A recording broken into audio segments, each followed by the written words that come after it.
It has begun. This is such a stupid looking title and thumbnail combination. Yes.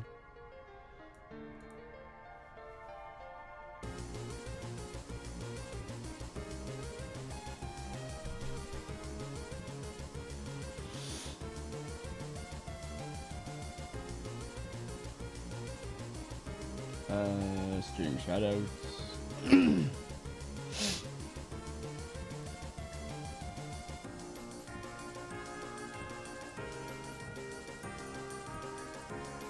Hello, James. How you doing? And thank you to Jaden, Mighty Scammy, Patrick, Hennessy, Austin, Brandon, Crazy Kid for being botnet channel or a leader. If you want to get a special, I'm stumbling over my words. Thank you at the start of every stream. Then you should join at one of those two levels. In my brain, it sounded cohesive, but I don't think that's how everyone else heard it.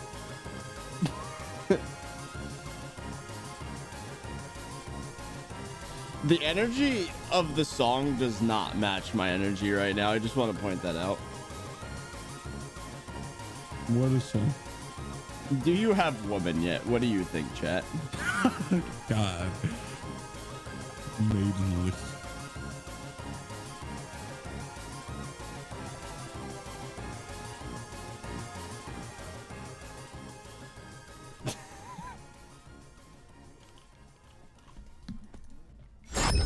Imagine all this time he's had one and he just didn't tell you. That'd be funny. That would be almost manipulative in a way, because people know that I'm not always happy, and that would just be a way of like acting like I'm depressed to get sympathy points.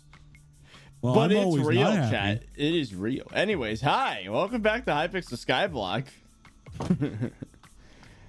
The title and thumbnail of the stream today are cursed. Who knows what the video is going to end up looking like. Welcome back for the second day in a row stream. Hello. Whoa. Hello. Hello. I hit my Go XLR so hard that it shut off. Did you hear the half of a vine boom before my Go XLR shut off? I did. That was not intentional. Very good. But hi, can we hear Big Chungus song? You know, I would show you, but copyright. Yeah, it would be in the video. I wanted to, but I didn't want to take the risk on content ID. But anyways, we have a few goals for today. So as it turns out, we're I'm dying. Popcorn kernel. Okay. Sorry. We're early enough game to still Hey guys, welcome to today's stream. Let's just start from the top. Let's just redo that. Let's redo all of that. So, since we are still early game, it is not difficult to get yet another minion slot. So I think that is where we should start with grind. All right, let's roll it again. My brain doesn't work. Thank you for joining. How do I pronounce this? Kusai? I tried. Thank you for joining, though. But yes, we are here. So I don't know what else to say other than the fact that, like, today, just like all the other days in the past week, I walked 10 miles. My feet hurt. Maybe perhaps my brain as well.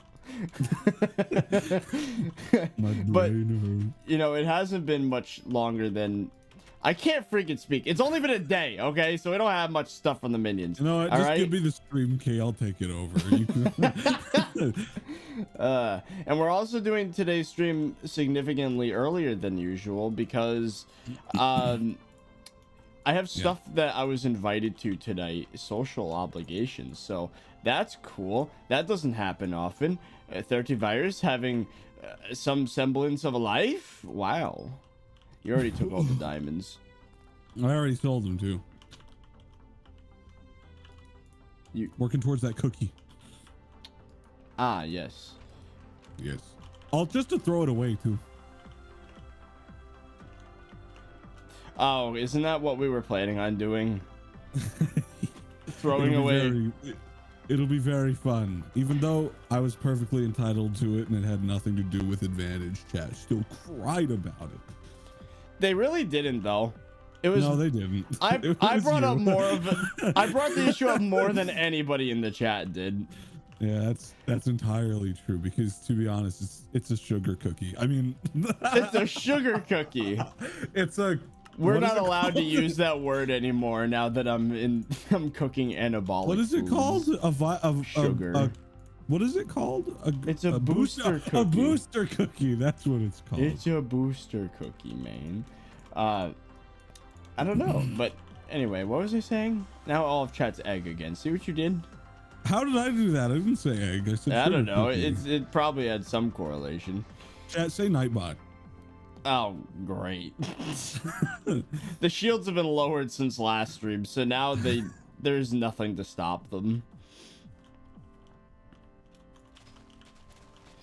But anyways, after what happened yesterday, we're kind of just now getting back to where we were with the amount of cane. You know, only took me replanting it off camera like 3 times. No big deal. We had 2 stacks. So if it took you that long, you're doing it wrong. Yep. We had like 2.5 stacks of cane. There's also cane up here you can get. No, it's been broken unless you replanted it without me noticing, which is possible. I don't remember. I might have. It's not impossible. Oh. Lithium, thank you for the $3. I'm just keeping that in there. How thirsty could a ThirtyVirus get if a ThirtyVirus could get thirsty? I have plenty of water next to me, chat. Don't you worry about that. Also, my weekly weigh-in is tomorrow, so I'm gonna try and keep... blew up. Yeah, there was a gas, but I'm gonna try and keep the calories somewhat low today, so that my weigh-in is lighter. Because I don't know if you guys knew, but like your weight can change up or down 5 pounds depending on what you ate. I just spilled water on myself. Very good. I got too excited.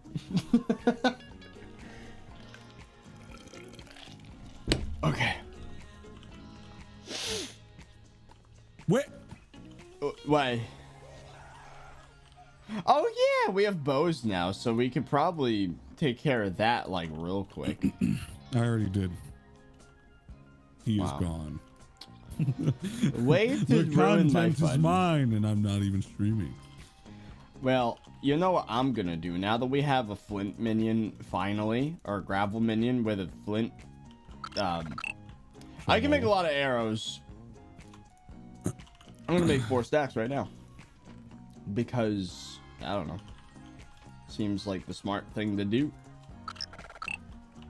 I did my math wrong. Supposed to have 16 to make. There we go. It feels good to have arrows again for once. And in the quiver, 4 stacks of flint arrow. Yo, 10 pros, thank you for the $10 again. I found another $10. My luck is insane recently. That is, I wish I had such a power to find money on the floor. That's crazy. Yo, I think you might have misread it. I think there's another 0. What? Imagine. An $100 donation. Well, hey, it has happened in the past, so it's not impossible. By the way, this is not begging, chat. Do not give $100 because you feel like you should or whatever. That is your choice. We will survive. Okay, I'm just gonna. I'm currently dead anyway, regardless of money. I'm gonna be honest. At the moment, our struggle isn't really like. It's just like having our confidence as YouTubers. We want to get that back. Man, having my confidence ever. I've never had it before. I'd like to know. Oh, I don't know why that reminded me, but my enchanting level got high enough recently that now we have both mini games with we have chronometron and we also have ultra sequencer. So I'm gonna go and collect some levels and I'm gonna get my enchanting done. Oh yeah, I have 200 still because of the thingy. Oh yeah, because you got a Titanic XP bottle. Yeah. I'd advise getting Solomon armor. Honestly, I don't really Stop advising. I don't see the kidding. point for now. We don't have too many combat related tasks. The only one is Slayer, but even then, our biggest focus probably should be just getting more super compactors and minions going. We need to figure out how to even do Slayers efficiently, because it's just not something. My guess is just, you know, once we get a lot of minion slots, we'll just put a bunch of Lapis minions down and then just kill them all. Like, use all the minion slots on zombie minions with prismarine hats. That would make a lot of sense, wouldn't it? No. How many did you have to kill for a tier 3? Too many. Well, the thing is, we can't even handle tier 3s, so. How many did you have to do for a tier 2? Wasn't it like 100 and something? Too many. You're not answering the question. I don't remember. Okay. How many did you have to do? It's like I keep that in my mind. It's like as if. Well, anyways, Liverman, thank you for the $5. Solved a Rubik's Cube in under 10 seconds finally. Don't think anyone else cares, but I do. That is very impressive. I cannot do a Rubik's Cube at all, let alone in 10 seconds. I thought you were gonna go, that is very impressive, but you're right, I don't care, is what I thought was going to happen. You think I'm that savage? It'd be funny. But I'm not that sad. Maybe I am. Only to people that don't like me, though, I'm that savage. But, you know, nowadays... Oh, here's the other thing, too. Ever since we got thirded with views, hate pretty much disappeared. Obviously, I mean, it makes sense, you know? It really does. It's a percent. It's like 1% of 200,000 views a day. That's a lot of freaking haters, you know? But now, we're just kind of chilling. Not that we're, like, literally not existent on the internet, but, you know, everything scales.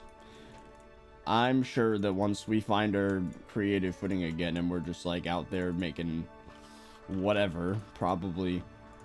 Ooh, what would hate sound like in the fitness world? Do you think people are gonna, like... Do you think people are just gonna lie and claim that I'm on, like, steroids or something if I manage to get, like, ripped? I guess that would be where it would go, I would assume. Probably. There's no way he did it without drugs. That'd be the best kind of hate to get, though, because then, like, you know you were not on anything, so it'd just be, honestly, like, the best compliment ever. Yeah, it's like a compliment more than it is hate. It's like, one thing when it's like you're hated on for a subjective thing, like the video content you make, which is entirely subjective, but it's different when it's like, he's so hot it's not possible, and it's like, wow, thanks. It's a different world, man. I wish I could live in that world. Hey, you know what? I mean, it could happen. I'm about halfway there, maybe a third of the way to ripped in 3 months. So in 9 months total, then it could happen. Maybe. We'll see. Oh, Iblon is back. Hello. Can you please make BLC mod profile release? I already uploaded it. If you don't see it, then that's not my fault. I'm sorry. Oh, wow. It's taking a lot longer than expected to get the enchanted hay bales required. We only have 2 in the minion. They are a lot of money. I mean, they are a lot of wheat. So considering it's been about a day since the last stream, that means per small farming sack, this minion is going to take 8 I just thought days. of a crazy idea for Stranded that'll never happen, but would be really cool to speed up really terrible grinds. What? A fabricator. So, like, say for example, right? You know how we have a very hard time getting hay bales and stuff, for example, like really heavy enchanted stuff, and it will take like a week to do it, and when it should take 15 minutes normally because the bazaar exists. What if you can give a certain amount of that item to the to the bazaar, and it unlocks like an upgrade within the bazaar that lets him fabricate it for money. So you progressively unlock items in the bazaar to buy. Ooh. Or it could be like the modded approach where like EMC, like equivalent exchange, where you I'm thinking of a way that it would be implemented really easily. You could just make it so like the bazaar will unlock things to sell to you. Why is that not a thing? Because that would be so damn useful right now. It would be kind of cool, but at the same time, it probably would take away a lot of the challenge. And I'm someone that's there's no challenge. Lazy. You are you are confused. There is no challenge in clicking the upgrade button every 2 days and sitting there and waiting. That's not a challenge. That, my friend, is boredom, and they are two different things. Although boredom is challenging. Give me my creative mind already. Let's get this done. Yes. Fancy Creative Mind 2022. It'll happen. It's funny because I quit the game 2 years ago, but okay. Oh, that was my neck. It literally died. That literally dead. You know what makes me mad? You can't unpack ice. You're gonna say you can't unbreak your neck. Like, you're right, that's weird. You can't unbreak your neck. I want the refund. But anyways, to upgrade the ice minion, I have to collect regular ice. That's fun. Oh yeah, by the way, we put a cow minion down yesterday so that, like, you know, we'd be able to get an enchanted leather. That's not what we need. I wanted to be able to get an enchanted leather so that, you know. Oh, we're only 1/5 of the way there. To what, the collection? To the collection to unlock enchanted leather. That's really bad. Yo, we need this fabricator, bro. This is. We need more super compactors, but unfortunately, the only way to get them is to go in that stupid cobble generator, and it bores me so much without the teleport pads. How close are we to that? Oh, what collection is that in? Oh, we're halfway. Halfway there. What is it in? Is it Ender Pearl? That would make sense. It is, yes. What I did enchant. I mean, I did upgrade there. the minion though for cow. Okay. I have an idea for you. You may not like this because it'll halt all other progress, but it'll also exceed progress in the long term. What we can do is we can take down every single minion and replace them with Enderman minions for like 2 days. And then in 2 days, we'd unlock the teleport pads, and then we'd put all of our minions back. And then I can watch a movie while holding W and left click. That and we'd get a lot. Whoa! We'd get a lot of super compactors, and then the world would be not a terrible place, only not good. I don't know, man. I mean, technically, with that same logic, we could just replace them all with cobble minions. Yeah, but cobble minions are really slow. Yeah, well, guess what? So is brain. So it takes make a decision. like 2 weeks for a cobble minion to make enough for a freaking super compactor. Which yeah, but not 8 of them, 10 of them. Yeah, but it would still be really slow. That would be a couple. No, it wouldn't. It'd be a couple super compactors a day in efficiency. If they were all the same level as the one we have now. I still don't think I'm on board with that idea. Well, that's just because you're dumb.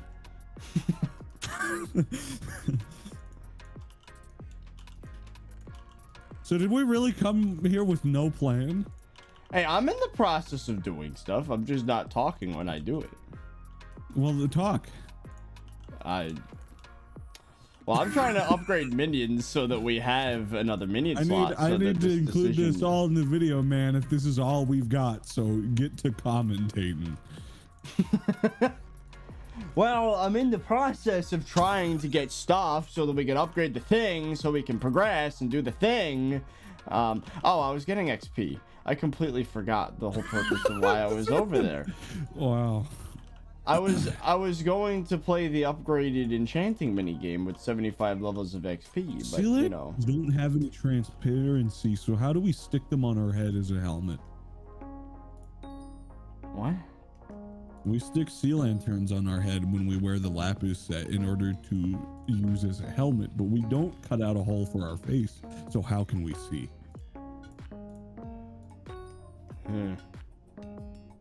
Remember that one time I put an anvil on my head and it looked like a mohawk? That was back when that bug where you could put anything on your head existed, and then people figured out how to dupe with it, so they had to get rid of it. Just like every other thing that's ever existed in this damn game. I mean, it all stems from the slime hat glitch. That's why they tried that fix, and then it caused an even worse problem, so they undid it. And I'm pretty sure cool little thing that's existed, every amusing little thing that's existed in Hypixel Skyblock was removed because it caused a dupe, and people are bad. And that's how it works. To this friggin' day, the slime hat glitch still exists in some capacity. I don't like people. Y'all gotta stop. Like hang up the towel. Let's put away the exploiter mittens and let's like play the game. How's that sound? Y'all keep breaking this and making the game take 7 years to develop anything and then complain about it. Imagine that. Imagine exploiting the game and breaking it to the point where the devs can't update content and then complaining that there's no content. Like, let's be real. Fezzy speaking the truth right now. Oh, by the way, this is not the devs' fault. Yeah, as much as I like to make fun of the devs sometimes, it really isn't their fault that Minecraft's such an easily exploited game. Like, at the end of the day, they're making a mod for a buggy game. They can't fix the fact that the game itself is buggy. So, like, can we all put up the gloves? Because everybody complains about content, but actively contributes to the lack thereof. Okay, but here's the problem, though. There's financial incentive to cheat. I know. The biggest offenders don't care about the community. They don't for like Walmart, dude. Like, give it up. These people, they hack for money, and that's what and they dupe for money. But you know, now that Mojang is making it so that you can't play on unmigrated accounts, that probably is going to help somewhat, but I guarantee they're still gonna do it. The bugs are still there. The dupes are still there. Like 90% of the dev time's gonna go to fixing them, and we're gonna get one update a year. That's just the reality of the situation. And I don't like people, man. I posted a tweet that was making the claim that I personally have missed out on at least $100,000 because of dupers, and it's not even a stretch, like, at all. Like, I could make that argument, chat. I genuinely could. Oh, what do you mean, from like views from the content drought contributing to our not being able to do daily anymore, and then like the game itself dying because of lack of updates? Like, I could make the argument that our third revenue, like, is definitely, there's definitely a good reason to that being from the exploiters. So while on the surface it might sound nice that to pay their college tuition they're cheating the game, they're literally taking away content creator income without, like, it's like manslaughter. It's not a zero-sum game. It's not a zero-sum game. So is that the right term? I think so. You kill someone without meaning to. No, but it means that they are taking money from elsewhere. Like, them basically, extracting money from the game's community is hurting the whole community, and it trickles down to everybody, including Hypixel, including the creators. But anyway, it leads to a lower, because if you think about it, it's also because of the lack of content, less players are playing the game, less money for Hypixel, less money for devs and development. They're taking away a lot of people's income, and they don't even really know about it. Or maybe they do, and they're just, well, the people, okay, I'm gonna be honest, the type of people that are willing to cheat and ruin the game for their own personal profit, probably, they don't care. They only have themselves in mind. They don't care. If they know, they wouldn't change. Maybe they like decide not to think about it. Yeah, because I mean, in their head, because they don't actually see the outstretching causes, they're just like, oh, it's worth it because you know. It's got a lot of enchanting XP. By the way, Percival MC, thank you for the $8 Australian. Can we make a petition to get your basket of seeds into Hypixel? You know, it'd be great and it'd be amazing, but then it'd get exploited. Well, it would be no more exploitable than the one they have now. Actually, mine would be mine would be less exploitable because there's no inventory menu, actually. So technically speaking, mine is less. Where does it get the information from? It's just stored in an integer value. How much sugarcane is in there? It's basically sacks, but in the item itself. How do you put different seeds in there? You click on the item stack with the thing you're putting it on, but you can shift click and put all of it in. Oh, okay. Anyways, it's weird because I edited the part of the video where you showed it off and I can't remember this. Well, no, to be fair, that part I added afterwards. That was not, that part hasn't even been pushed to the plugin yet. It's only available on the GitHub repository at the moment. Oh, looks like my memory isn't so bad. It is. Oh, speaking of, I really want to get that video out. So, like, someone needs to threaten me somehow in order to actually make the fake. I'm gonna make you eat an entire bag of Cheetos. Oh God, I'd gain an entire half a pound if I did that. One a day for 3 months. I'd literally be obese again, probably. So get to working or get to eating Cheetos. Make a decision. The sad thing is, I used to love all forms of crunchy, salty snacks with cheese, and it's crazy incredible. how they accidentally invented the Cheeto because they didn't make a very good cow feeder. Yeah, it's puffed corn. It got clogged, and then when it filtered out, someone was like, decided they were gonna stick it in their mouths. And that was it. That was when puffed corn was created. I want to see skinny virus. Well, you know, I am technically the lightest I've been on camera in probably 4 years, but I haven't shown my face. Skinny. I want to be, what's the word that isn't weird? Athletic, built. I want to be in shape. In shape. There you go. Skinny isn't good either. Fat's not good. Skinny's not good. Like overly skinny is not a good I'd thing. rather skinny than fat personally, but yeah. Because of social standards, sure, but in terms of actual health, well, I don't actually know. Anyway, it everybody, depends. My name is Fezzy the Frog, and today it's probably a bell curve, you know, like that 5% of the skinniest people is probably just as unhealthy as the 5% fattest people. That's my guess. I don't know, but probably. Anyway, these names, I can't pronounce them.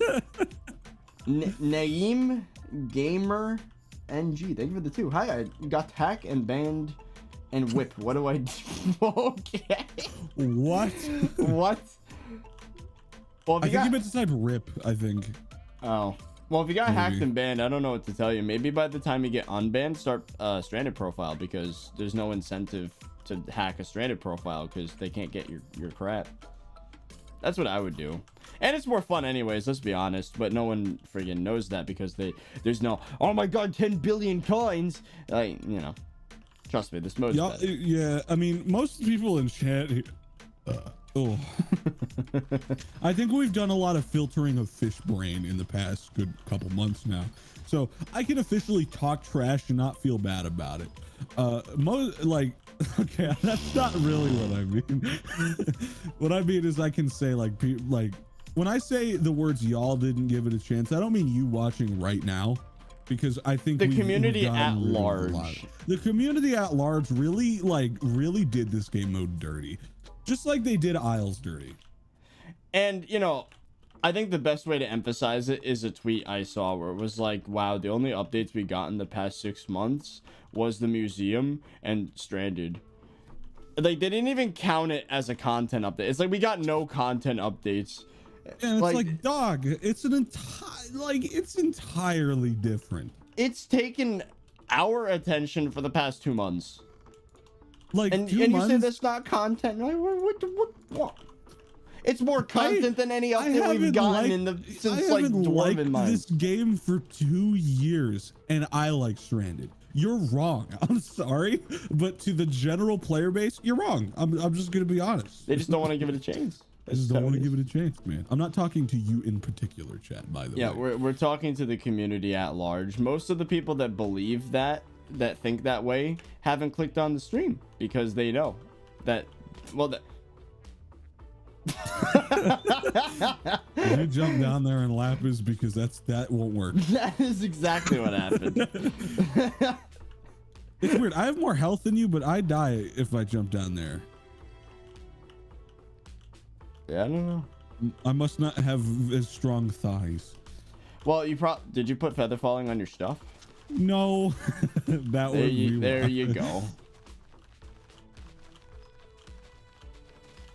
Fezzi has the objectively better opinion 100% of the time. True, and y'all are wrong.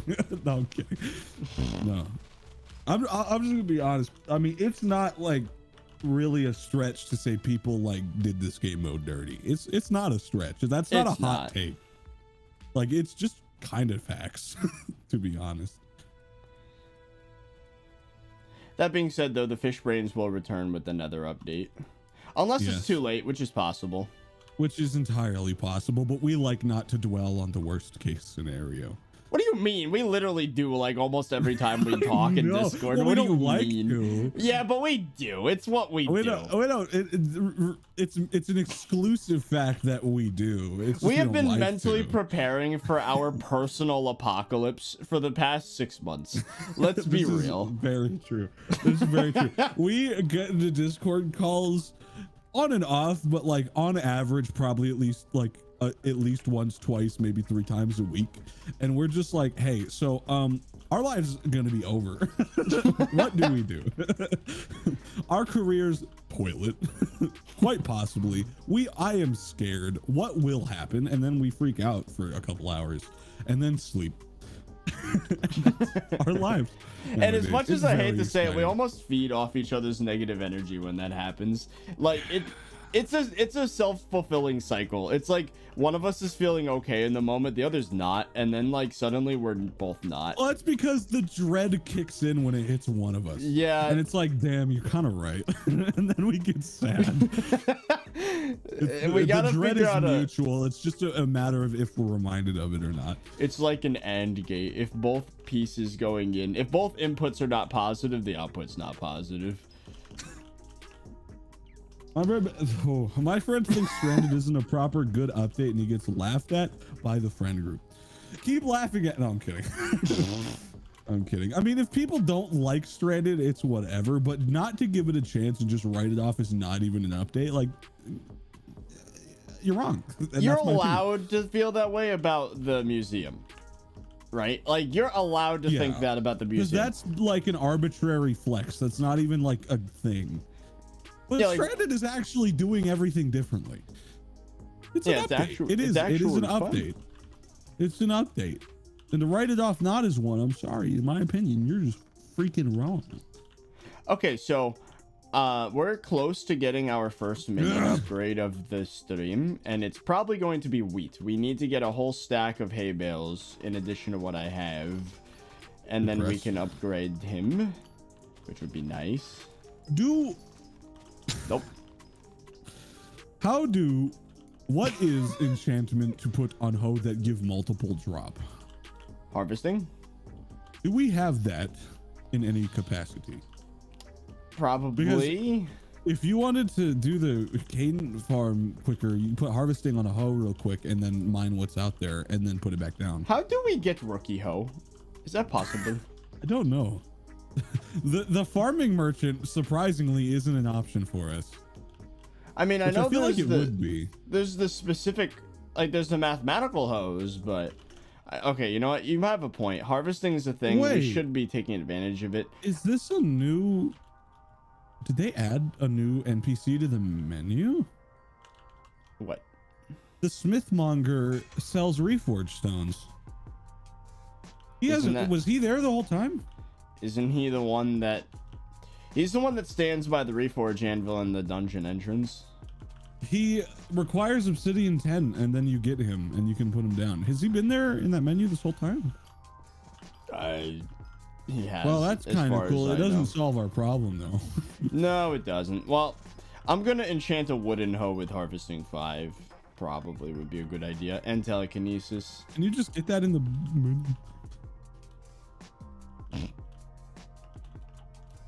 You said that you made a BLC profile table? release, but it's not in the description of the vid. You can't! That's not how it works! Well, watch. You want to see how it works? Share.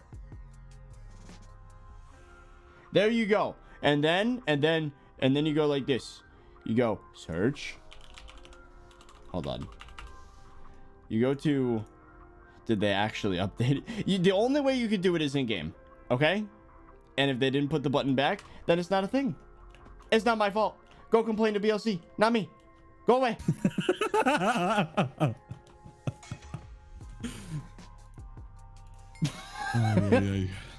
So many times it's like, you didn't upgrade I can't. It's not a thing.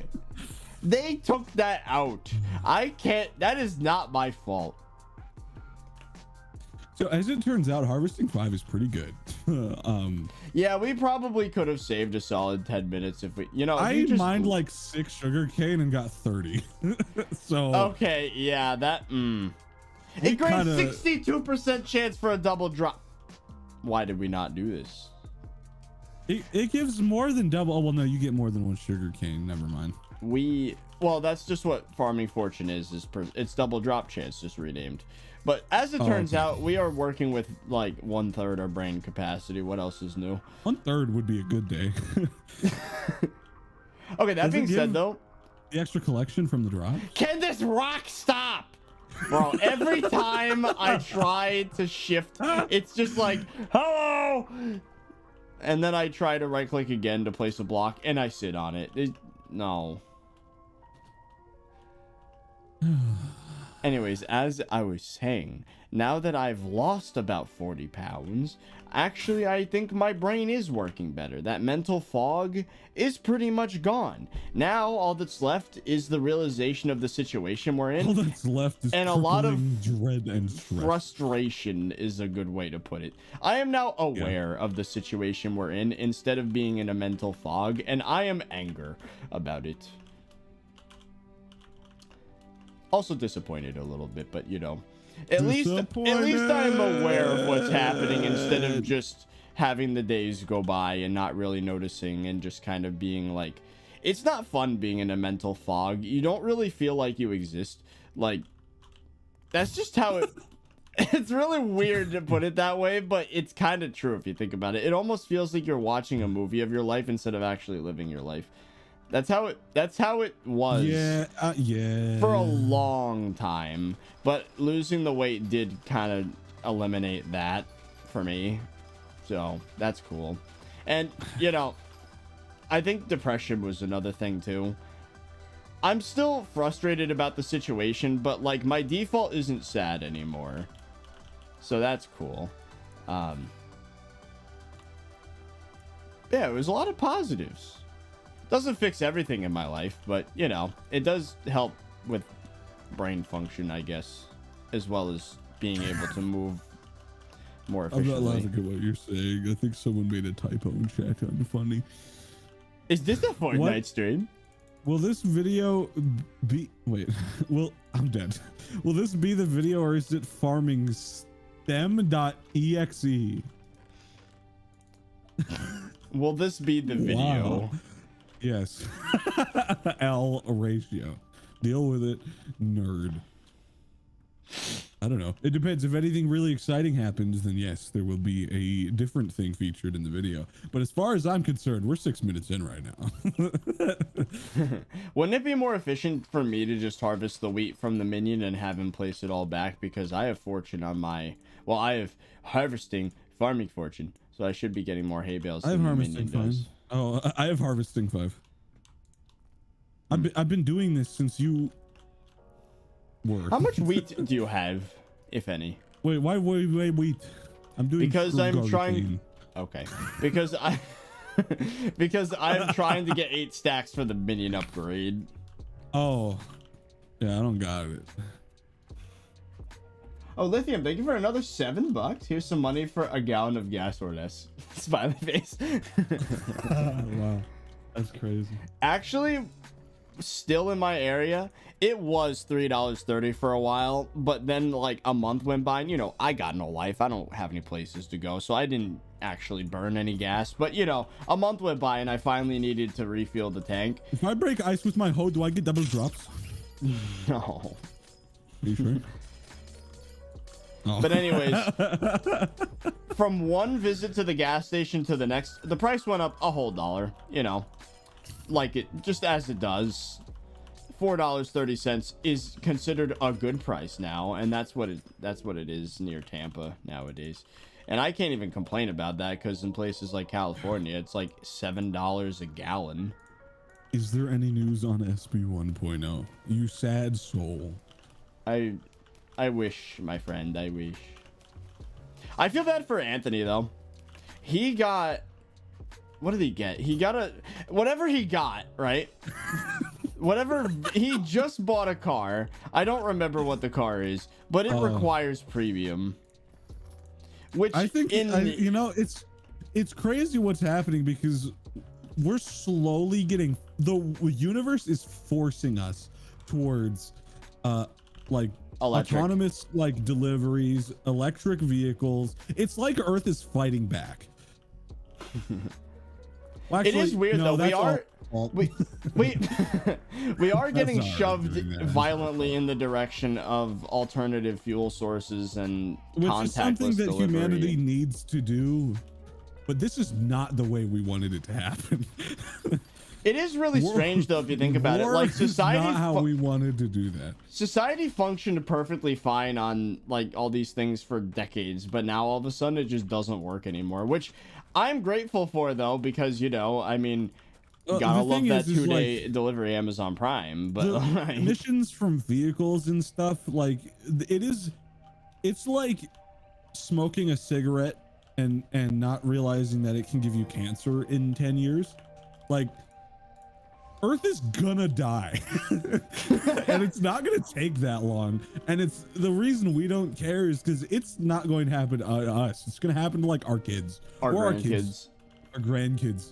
So like we're just kind of driving around in dinosaur cars and letting the polar ice caps melt. And I mean, to be fair, as an individual, there's nothing you can really do about it. But right now, we're kind of getting forced into a better direction, at least in terms of fuel. It's just a shame that economy is dead, so no one can even afford to get a vehicle. So it's like just bad. It's all around bad. I wish you could have it. Isn't it something like the top 100 companies in the world are the ones producing like 90-something% of all gas emissions or pollution or something like that? I don't remember what the figure from vehicles. No, in general, like factories and vehicles and shipping and all of it. That's crazy though. The top 100 companies are responsible for a large chunk. That's at least 75%, if I remember correctly. It's freaking crazy. Alternative fuel sources is honestly the best chance we got. Yeah, solar. And did you see that?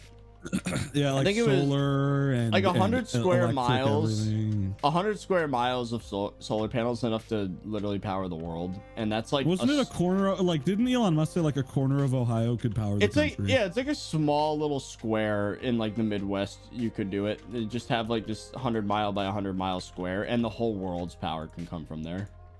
The whole world? I thought it was just the country. I could be remembering wrong, but I don't know if I'm even thinking of the same quote you are, but it's something crazy. Like a corner of a state could power a ridiculous amount of places. But my concern is like, how much pollution does it produce making the solar panels in the first place, you know? Well, the thing is the initial cost is high. That's the idea behind solar, is that the initial cost is high, but once it's there, the long-term cost is significantly less than like gas. Yeah, and others, and coal and stuff like that, because like it might, I mean, to make solar panels you need to use like rare earth metals and stuff, right? So like there is definitely a cost. The factories that manufacture them, the stuff like that is inherently high. It's worse than gas if it needs to be reproduced frequently, but it doesn't, and that's why it's good. It's because like, yeah, it's expensive. It's expensive and pollutive for the initial setup, but once it's down, bro, we're good. Maintenance, I guess, would be something to consider, but it's not as high as making new. Why is my video quality trash? You can thank Spectrum for that. You know, I'm dumb. So I didn't realize this is how nuclear power plants worked. Someone in chat said nuclear power plants is actually a decent idea. It is. I would agree with if it wasn't what would happen when a stupid decides to mess it up, because the one time that happened in history still is causing problems. So, well, there's a few times actually. Well, but that's it's why crazy, because isn't a nuclear reactor, at least the one that went wrong, isn't it all just trying to make an efficient way to burn steam and twist a turbine? Pretty much, yeah. But what I was gonna say is there's a video by Salmonella Academy, underrated YouTuber in my opinion, even though he does have a lot of subs and views, whatever. But he made a video on thorium reactors, which I was immediately on board with the idea. Basically, it's just nuclear power, except it cannot break down and melt down by design. It literally cannot. The worst that can happen is that like a little cork melts and then the whole thing just stops. Well, the idea, what was it, an RBMK reactor? Is that what it was that blew up? I think it wasn't Chernobyl and RBMK. By design, they weren't supposed to be able to explode, but they did because there was manufacturing cost cuts that caused an acceleration of energy. I think like there was I don't know how true this is, okay? I'm an ex Minecraft YouTuber. I am small brain, but as far as I might know, probably not, but who knows? Do your own research, Pog. Freedom of information.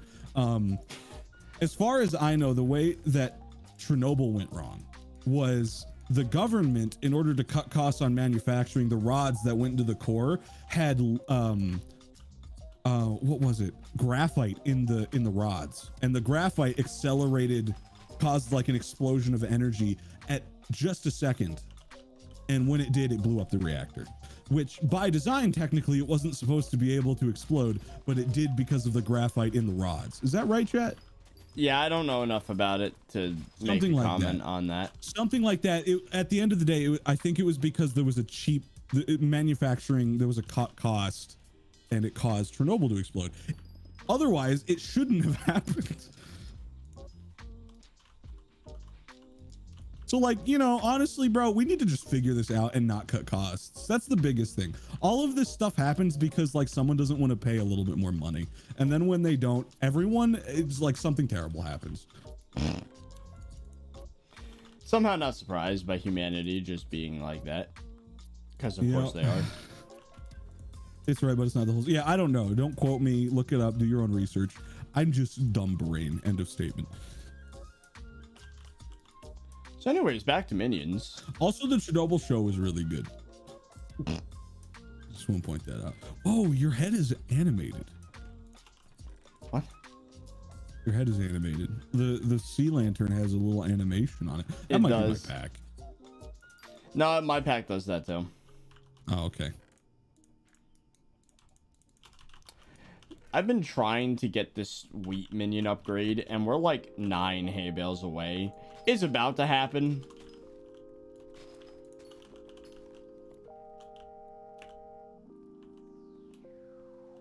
Yay. I was reading chat, but silently reading chat.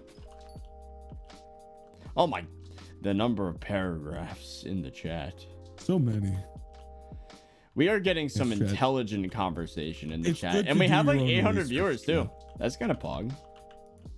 It's like this is the most podcast. I think it's about strangers. It is the most podcast you'll see us. Pretty much. If you could have one career besides YouTube, what would it be? Game developer. Director.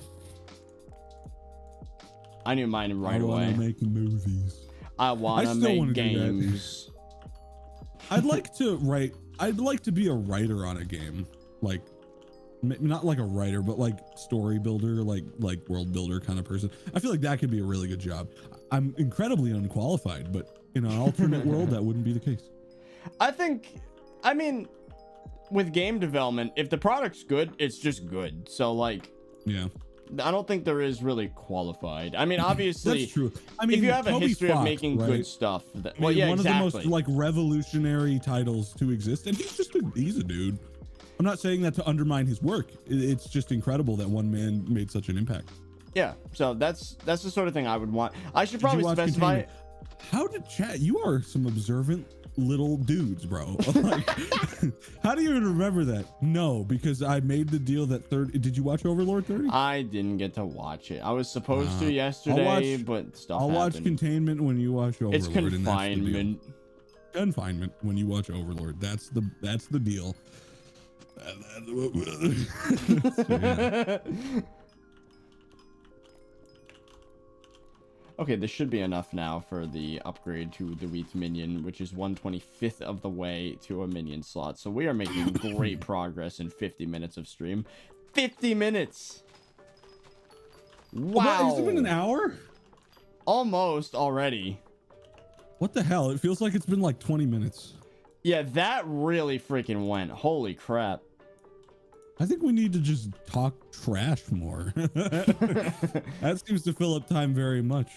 There we go, chat. Now we have upgrade for Minion. And the viewership went up when we did it. Maybe that's the squad. We finally achieved what we wanted to achieve. People are here for us. It's just that the numbers a little now we lower, just need to try it in a video. You know what? This next video is going to be 15 minutes of us talking. How are we going to get a title though? Then again, the title, the video we just uploaded was literally called "I Swore Again." Allegedly. It was a 1 out of 10. It was just the AVD wasn't there. The AVD, yeah. Well, it's because people came for one thing, and you know they saw the one thing and they left. That's how it be.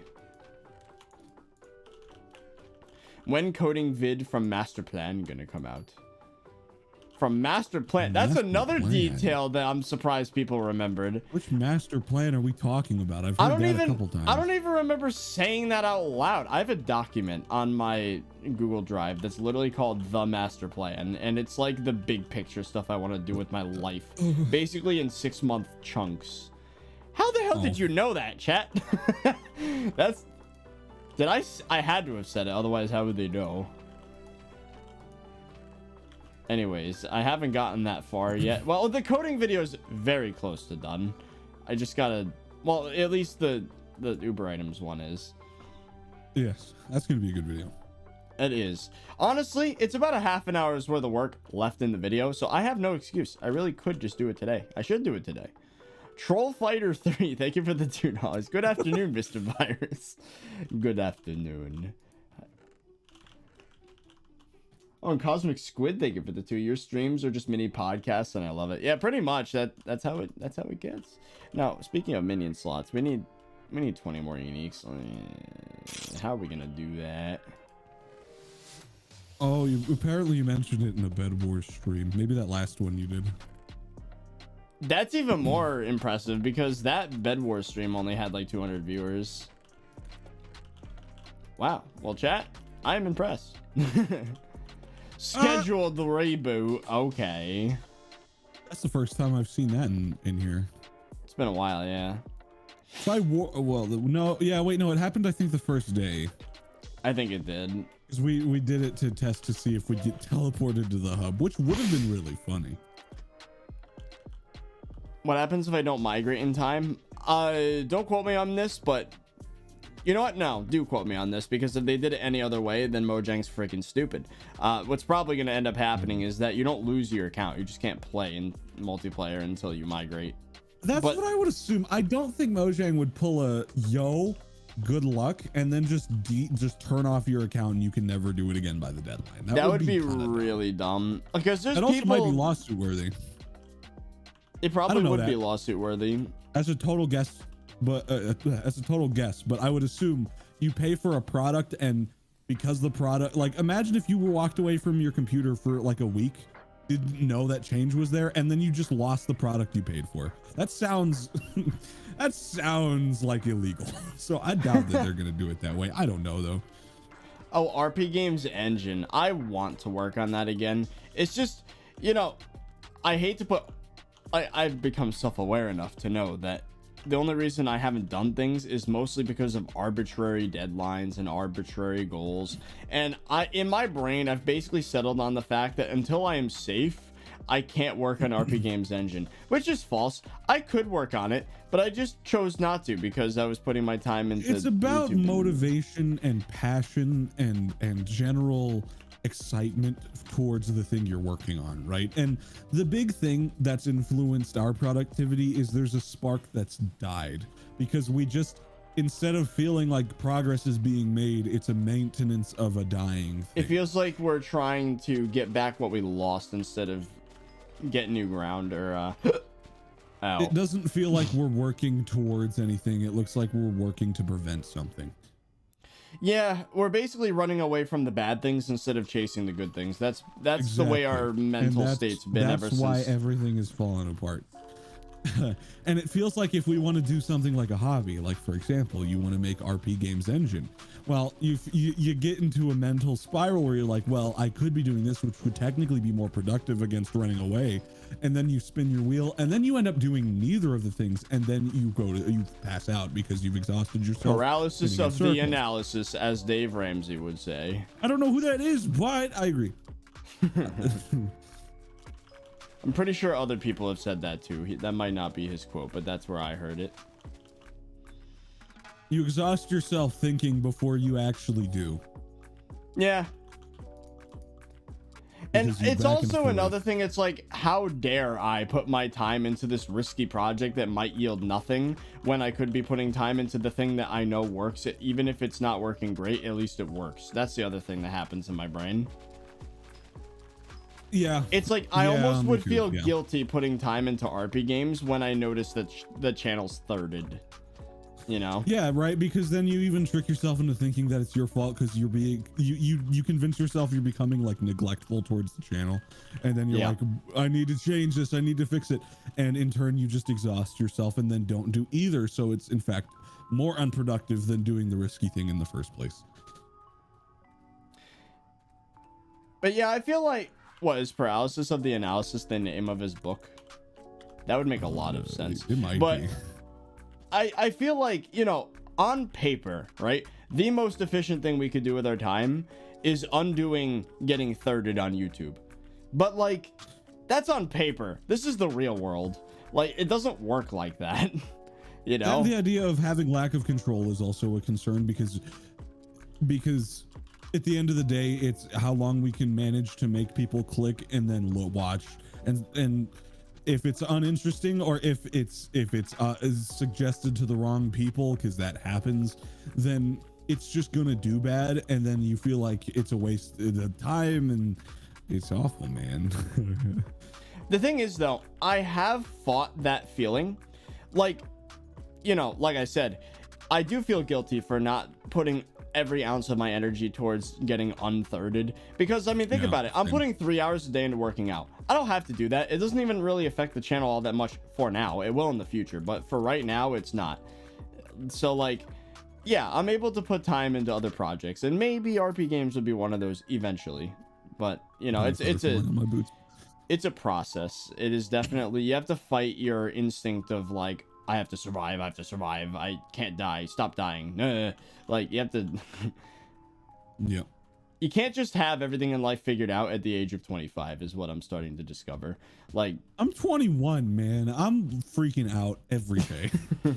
I'm 24, but you know what I mean by like, there's that part of my brain that wants to be like retired, well, able to be retired but still working at 25. That's what like I've been telling myself ever since this thing started. We also we try to speed run.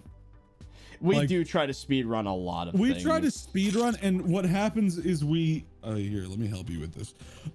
What happens is, instead of taking in the time to like kind of experience what we have accomplished, we worry about what there is to be accomplished, even though we're in our 20s. Yeah. So like, it's like we're taking things too quick. We don't slow down. We don't breathe. There's a lot of things that get in the way. But I think it has been getting better in recent times. Like I said, with the working out, the past 3 months. Well, it hasn't been a super decline, at least as much, which is good. Yeah, the bleeding has stopped. well, slowed down to the point where it's a trickle. There is still a bit of loss, but it's very slow and manageable now. Yes. Where like I'm we're 27, I still don't know what to do. That's the thing. I hear that from everyone. They're like, bro, I'm 30, or like I'll hear it from like a family member and they're like, dog, some people don't figure it out a decade past what you're doing right now. So like, don't worry about it, but I can't help it, you know?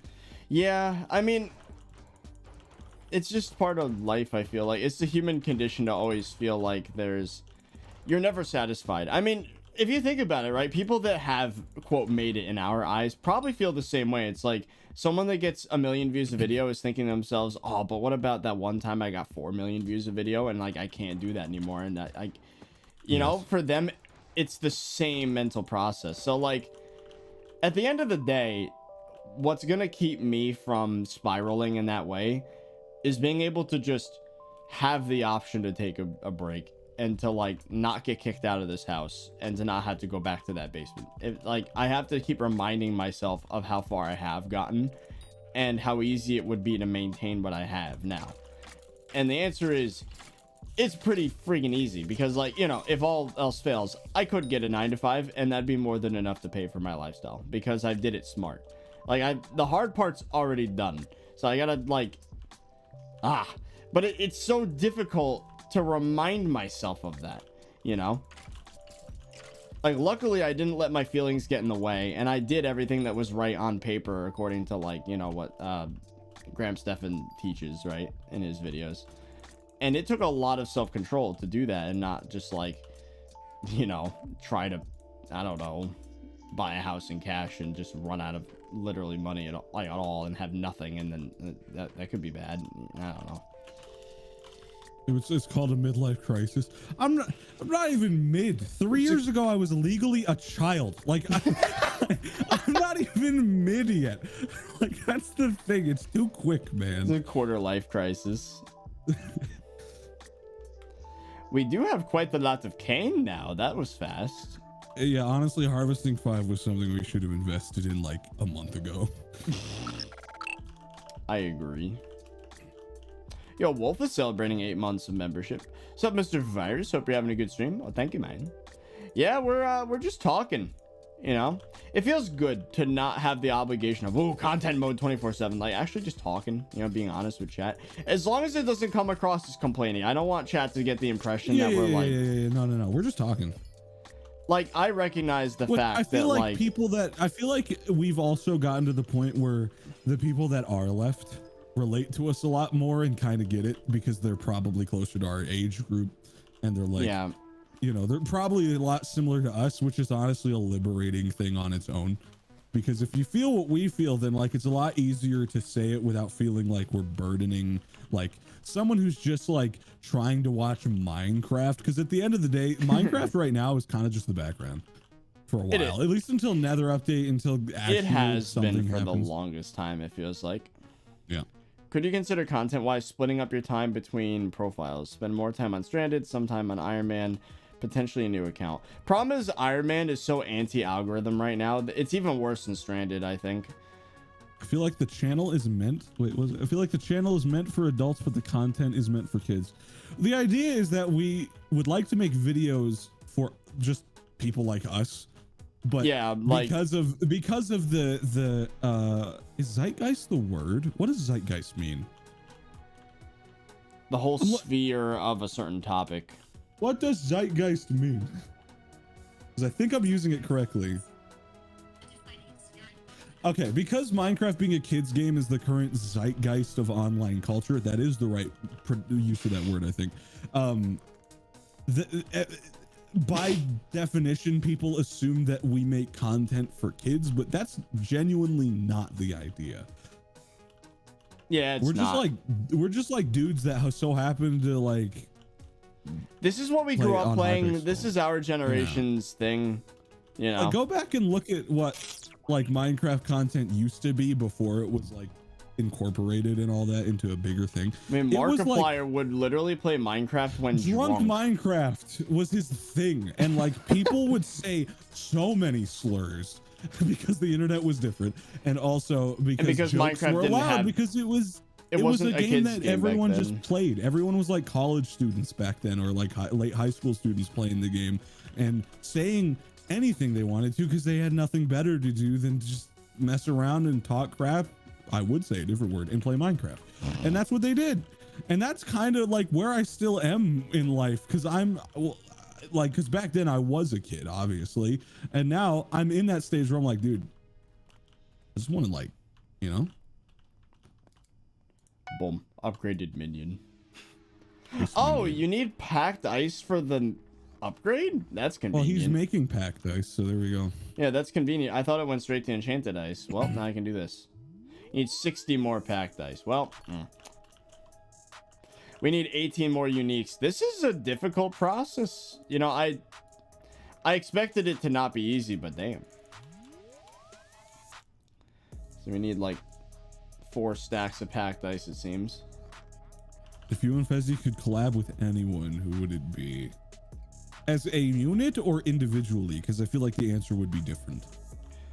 The thing is, I'm not even all that excited about collabs anymore, just because, I'm not a like, collab kind of guy. I'm more of like a, it'd be cool to meet someone kind of guy. Yeah, the thing is, like, it'd be cool to like say for example, like it'd be cool to just interact with another creator that's either made it past where we are or is where we are, and, like, you know, just talk about it. Yeah, I don't know. I'm under the belief that shoutouts and collabs are not the way to grow a channel unless it's all you do. If it's a one-off thing, it's not going to make a big difference in the grand scheme of things, is my opinion. Like, if you pull a Tommy and then interact with, like, person after person after person after person and just build your way up the ladder, then yeah. But, like, as a one-time thing, I don't really see it as being all that helpful for our career. Yeah, I'd like to meet a lot of YouTubers. Like, have a conversation with them about stuff. I'd like to talk to a lot of them because, you know, just get some insight on how they do things and stuff. But in terms of collabs, I don't know. Isn't really not a big thing. Okay, this is gonna be a risky play, but for wait, do I even have enough? Nope. I need 3 enchanted cobble to upgrade this guy twice so we can get 2 more uniques. You can cobble that in like 2 minutes. Yeah, I guess we're gonna really test how much of this is a podcast and how much is fish brain. Here we go. I need like 3 enchanted cobble and then I'm out of here. That's what happened with Jacksepticeye. You got a shout out from PewDiePie that made him just that was also like 12 years ago. It was, and from what I hear, he was already coming up before that happened. He was, and plus the thing, it's actually crazy. If you watch Jacksepticeye back then, he was kind of ahead with what he was doing. Like, his energy was, I mean, granted, it was more over the top, but he's obviously mellowed to some degree over time. But he was just kind of doing his thing back then, even back then.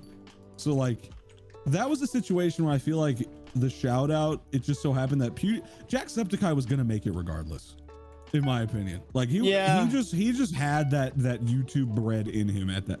That's not the right term. He just had that, like, early YouTube, like, sauce. He just knew what he was doing. Like, he was gonna make it. It just so happens that PewDiePie helped him along and they became friends from it, but he was gonna do it. I just got 2 more uniques from the cobble, so that's a thing. We are pretty close with Flint. We need 16 enchanted. We have 13, almost 14, but I don't think that's something we can push along. So, let me look at something if I can right click. 96 enchanted ender pearl. Why does this game have to make the math difficult?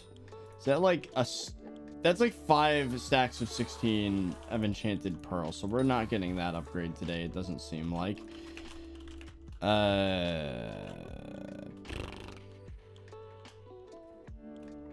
PTSD intensifies. I don't want to go back in the box. Are you talking about me saying I don't want to go back to the basement? I don't want to go back in the box. As much as I hate to say it, chat, that, like, really is a dark place in my history. Like, that basement. Oh, by the way, Wiley, thank you for the $10, dude. Being in the field, $10. But being in the field of I don't know why I said that weird. Being in the creative field, we all feel the same. We want to be better. We want to do more. But with that, it's a depressing life and lonely. I hope it gets better. So us people just need to be there. Yeah, we have to learn how to enjoy the moment. How to like, I don't remember where this phrase is from, but it's like what is it? You have to learn to not wait until the end of the storm, but like dance in the rain or something. I don't remember. Yeah, something like that. I know what you mean. Oh. Yeah, I agree. But anyways, that basement was a freaking dark place. There's a chunk of my brain matter that is dedicated to like remembering that stage of my life. Like, it symbolizes so much more than just being in a dark basement. It really does. Like, that was the peak of my depression, loneliness, the peak of feeling like I'm not in control and that everything was falling apart in my life and that, like, I was going to fail and that there was nothing I could do about it. Like, that basement symbolizes so much. It is... YouTube Kids is full of Minecraft. Microsoft thinks Minecraft is a kids game. It's also the large, in quotes, Minecraft YouTubers are family friendly. I think it's going to be harder to make a Minecraft. It's Microsoft's fault. I mean, like I said, it's Microsoft. It's popularity in general. Like even things that just aren't kids games, like go on that weird like mobile game half of YouTube that's really cringe and like filled with bots. I'm trying to think. I can't remember, but a lot of like pop culture stuff just kind of gets stuck into that market because the scummy under half of YouTube is like I just got happened? killed by a minion. You can see it on stream, bro. I literally just got killed by a minion. Hell yeah. But yeah, I don't know. It's just like, if it becomes popular, like it's just like you can't like enjoy it for very long before it gets incorporated into the cringe half of the internet. People ruin everything. Basically. People ruin everything, man. And if it's not popular enough, then it won't work on the YouTube game. So it's like there's no winning. If it's popular enough to work on YouTube, it's probably too popular to be enjoyable. And that's the problem. It's what happened to Fortnite. It's what happened to Minecraft. It's anything. Slenderman. Slenderman. Back in the day. God, Slenderman. Bro, that was like, it's just that exactly. It's exactly. FNAF, not a kid's game. Honestly, pretty dark looking into the story of the game. Super dark, would make a solid like movie if done right, which is apparently going to happen. But like it got too popular, too much money, too much corporate, so it became a kids thing. Yep. When it's like so not to make fun of chat, but like, okay, what answer are you expecting to the question, why is the bitrate so low? What's the only reason that people dial down the bitrate on a live stream? Let's use our brains for a second. The bitrate's low. May that mean that, you know, their internet's not so good?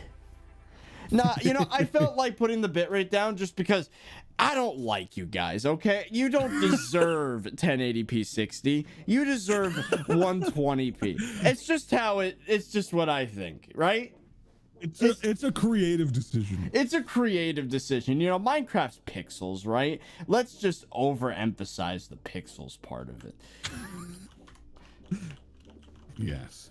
Literally no other reason to dial the bitrate down, okay? So...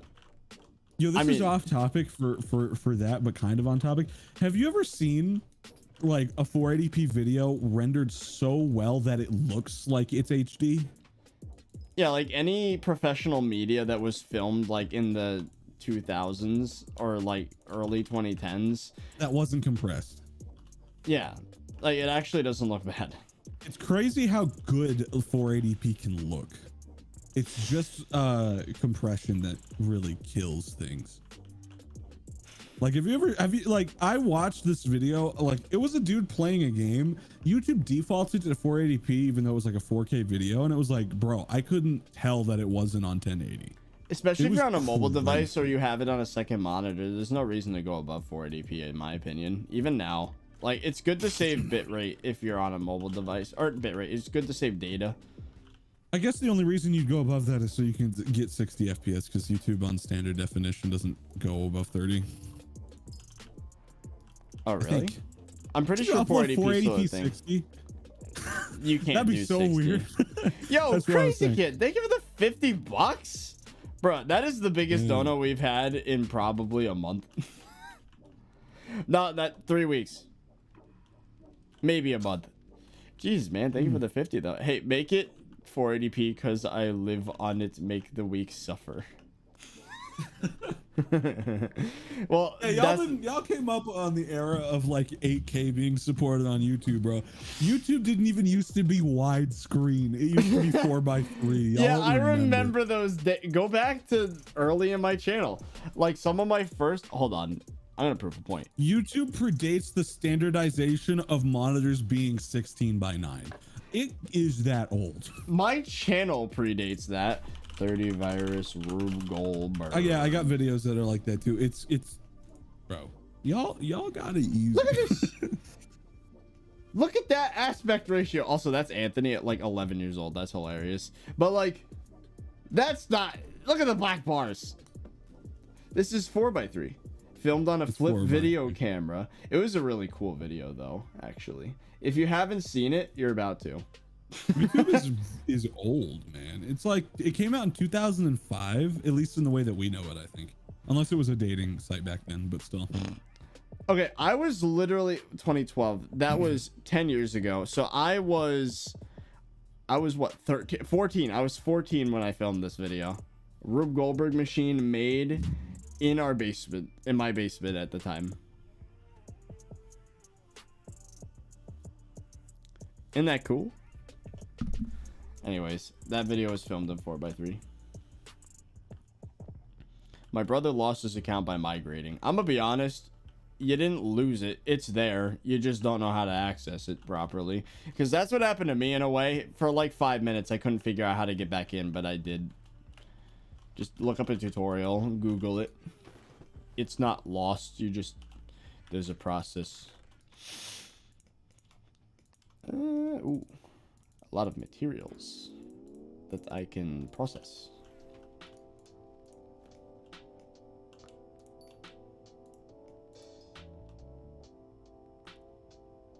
I don't have money to donate, so have my soul.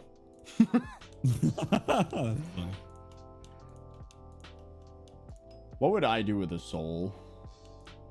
Honestly, there's not really much to do with it. I don't know why, you know. In the physical realm, we don't have like much of a use for your soul souls. To the devil, but it's like, what is he gonna do with it? I don't think that matters while we're on this plane of existence, you know.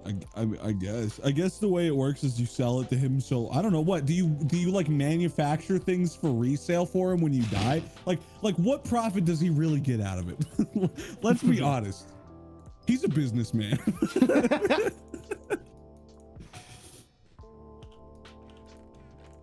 Is that ever explained? What exactly does he profit from getting your soul? I think the idea is that you're owned in the afterlife. That's what it is. Yeah, but what is he using you for? There's a purpose. He doesn't just like hold you there and be like, yo. I feel like the further we get into this, the more people are gonna get triggered. I think we should stop while we're ahead. I remember seeing this clip on YouTube. I don't remember where it was, but like it was like it was like I don't remember where it was, but someone was like signing their name in blood on a piece of paper, selling their soul to the devil, and the devil appeared and was like, yo, what are you doing? Use a pen. Like, it's really honestly unsanitary. Ooh, more Kane. Out of context. Cosmic Squid, thank you for the 5. If you sell your soul, then you gotta go to hell whether or not you get accepted. Oh. Yeah, but what do you do there? Just kind of chilling? I know, like you're supposed to be tortured, right? Like I said, the further we delve into this, the more people we're gonna trigger. Oh wow, a lot of this grew already. It did. I enjoy YouTube. I believe Stranded is fun. However, the lack of change in scenery is a bit of a downside. Although the massive farms are coming along nice. Well, fair. I mean, ideally, right? What we want to do is change up what we're doing. It's just whether or not the algorithm lets us do it is the problem. And, you know, we can, you know, I've said this before. I've said that, you know, people that blame the algorithm are not taking responsibility, which is true in a way. It is true, but at the same time, there's a leap of faith that has to be made, and we're not comfortable. Repeat what you just said. My brain turned off for the last like minute.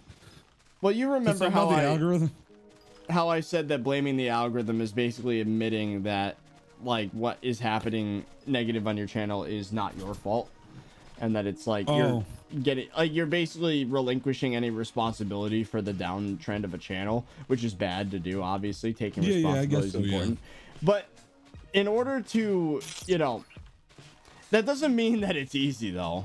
Like we have to take a risk to basically try something new with. Here's my issue is that there's two negatives to it. There's like an extreme to that statement on both ends. There's an extreme response to both, and I don't like either of them because neither of them are inherently true.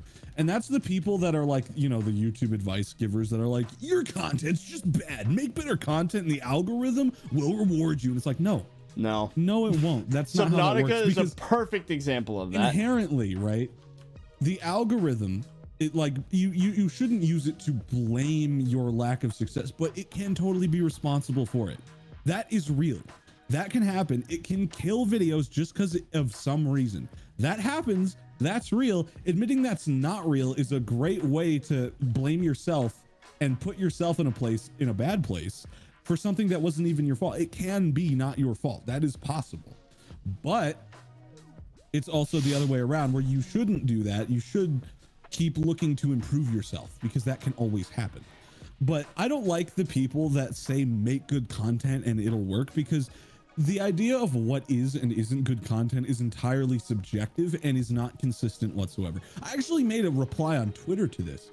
Like the guy that was doing it, I have no qualms with, but the advice he was giving, which was whatever, like it was fine. He said like explicitly like to just make better content. And it's like, what does that mean? That doesn't mean anything. And I don't like it when people do that because it suggests that you're not doing it right when there is no consistency to what doing it right means. Like it's constantly changing.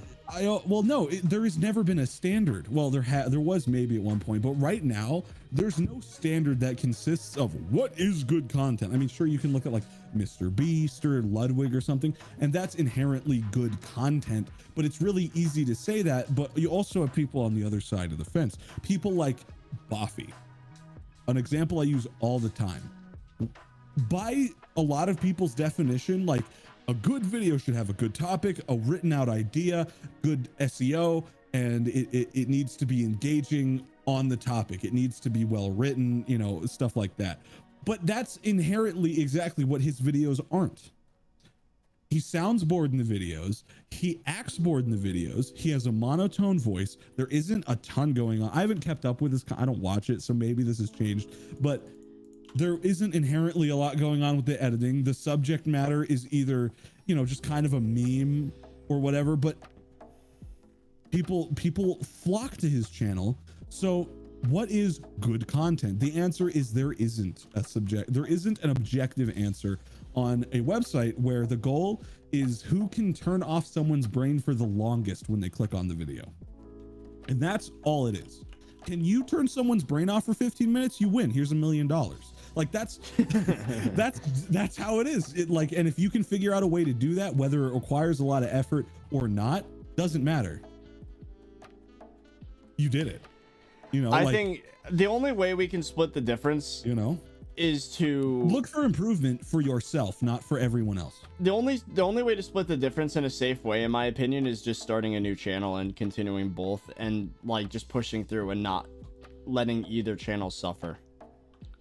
That's what I think, in my honest opinion. If you want to not take the leap of faith and just are willing to put more hours in, just have another channel dedicated to where you think you should be heading with content, and then just run both of them side by side and see what happens. If you're capable, if it's within your means, yeah.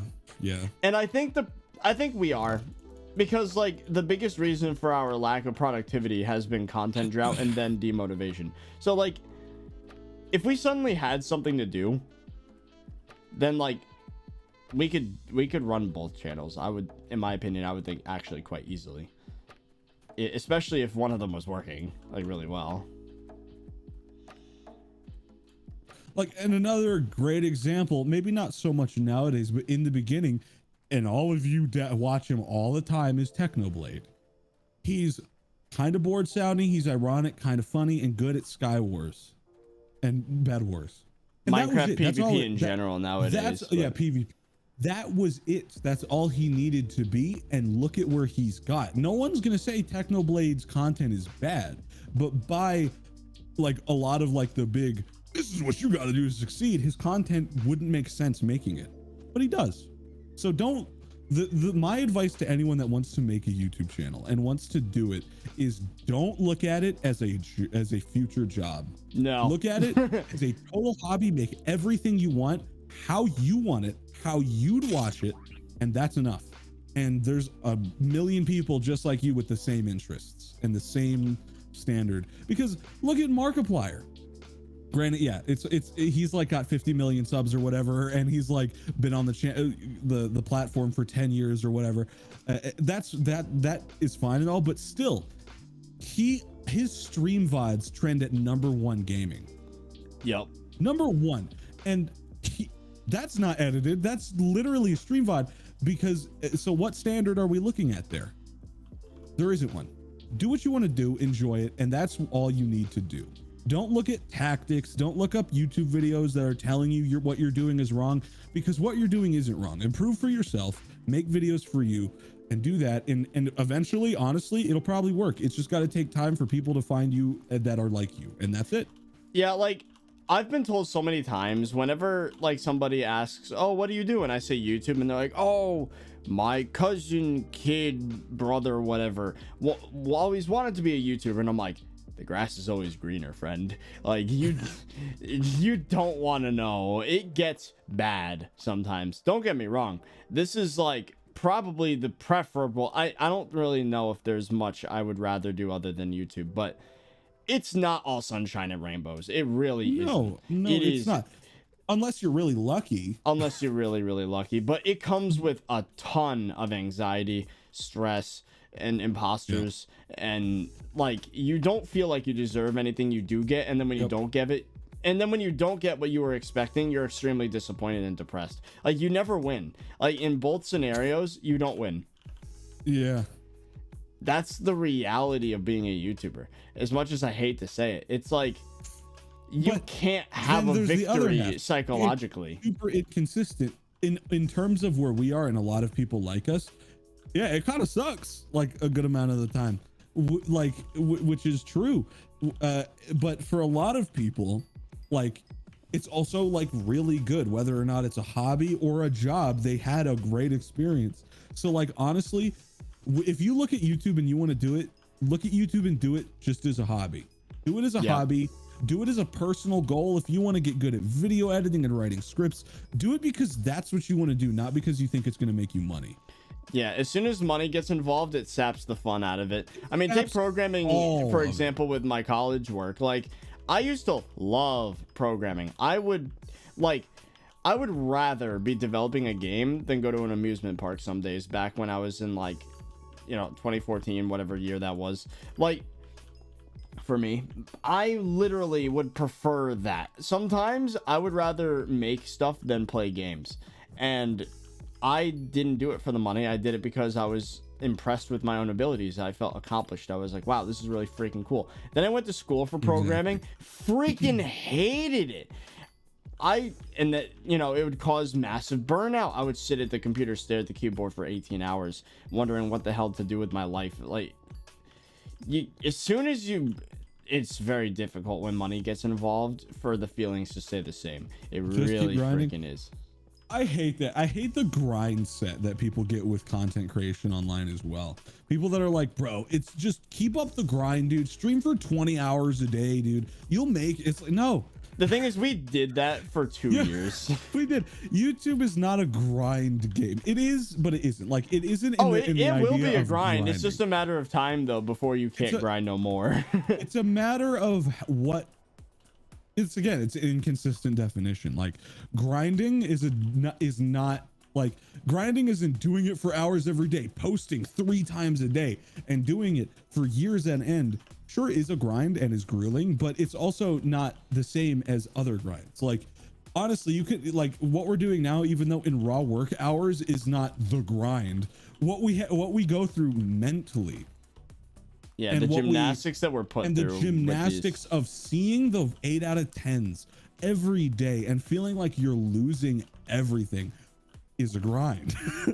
But it's not the glamorous grind of just fighting your way to the top and getting there. It's like slipping and then trying to like, it's like slipping and trying to grasp your hand out to get a grip on anything, to hook on anything, just to slow your descent.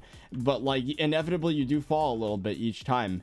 And like, at least in the past 6 months, there has not been climbing back up. It's been, you slipped, you fell, you caught yourself a little bit lower each time, and you fall over and over and over again, and you're just a little bit lower each time.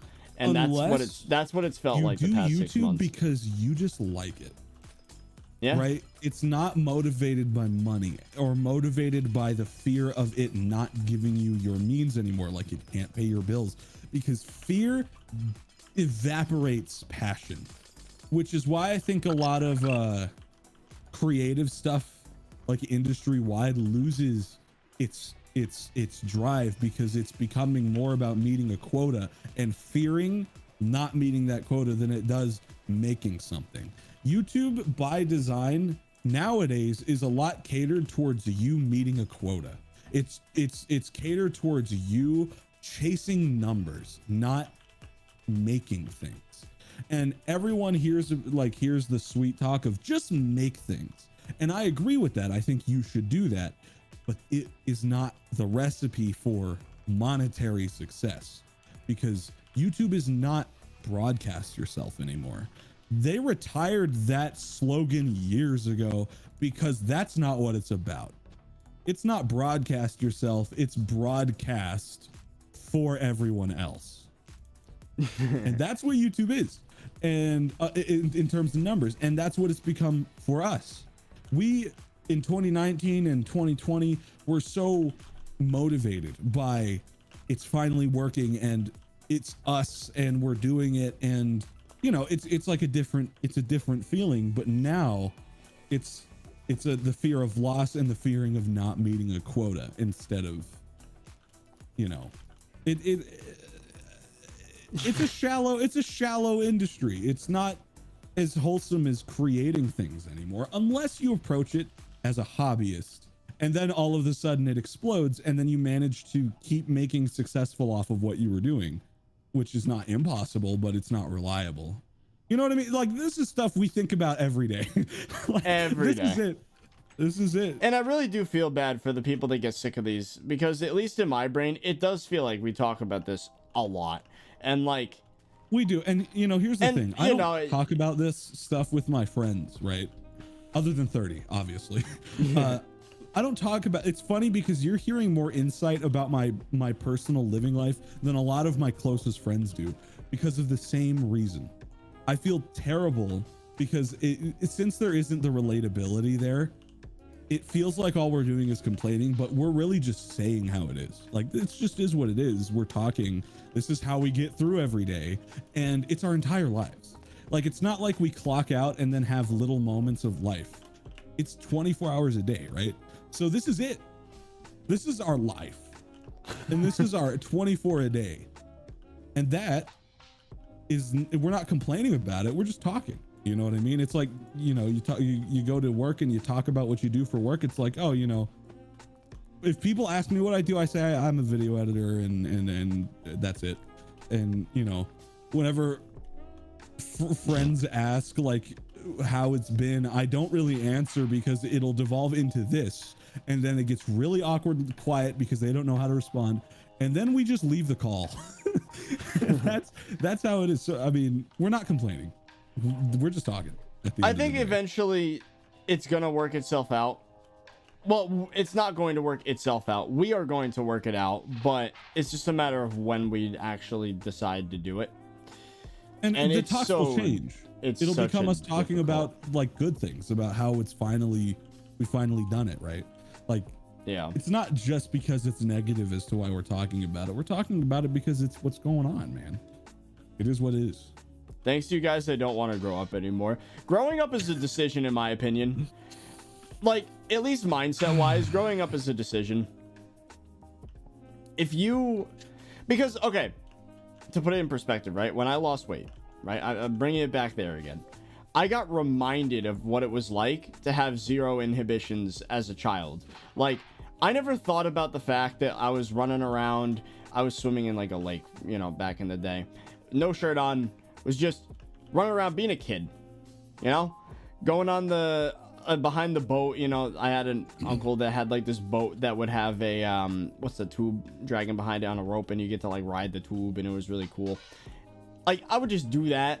I'd play friggin' badminton, would do sports, play soccer, whatever, and enjoy it, and not be thinking about how people thought about me, or not thinking about calories.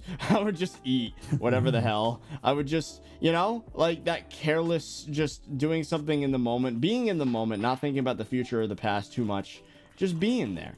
Like, that is, in my opinion, what being a child is like. You don't have to think about a million different variables, or like, oh, how am I going to pay this bill? Oh, I got to go grocery shopping, do the dishes or whatever when I get home. Like, just being in the moment, enjoying what you're doing, and not having these thoughts clouding your ability to just enjoy something for what it is. I think that's what being a kid is all about, right? And that is a choice.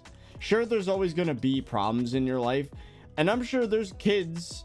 I mean, I'm not going to go into too much detail, but when my dad was a kid, he had to think about stuff like that because he was in like foster care and stuff, you know, and like lived out of his car for a few years, and that's just how it was.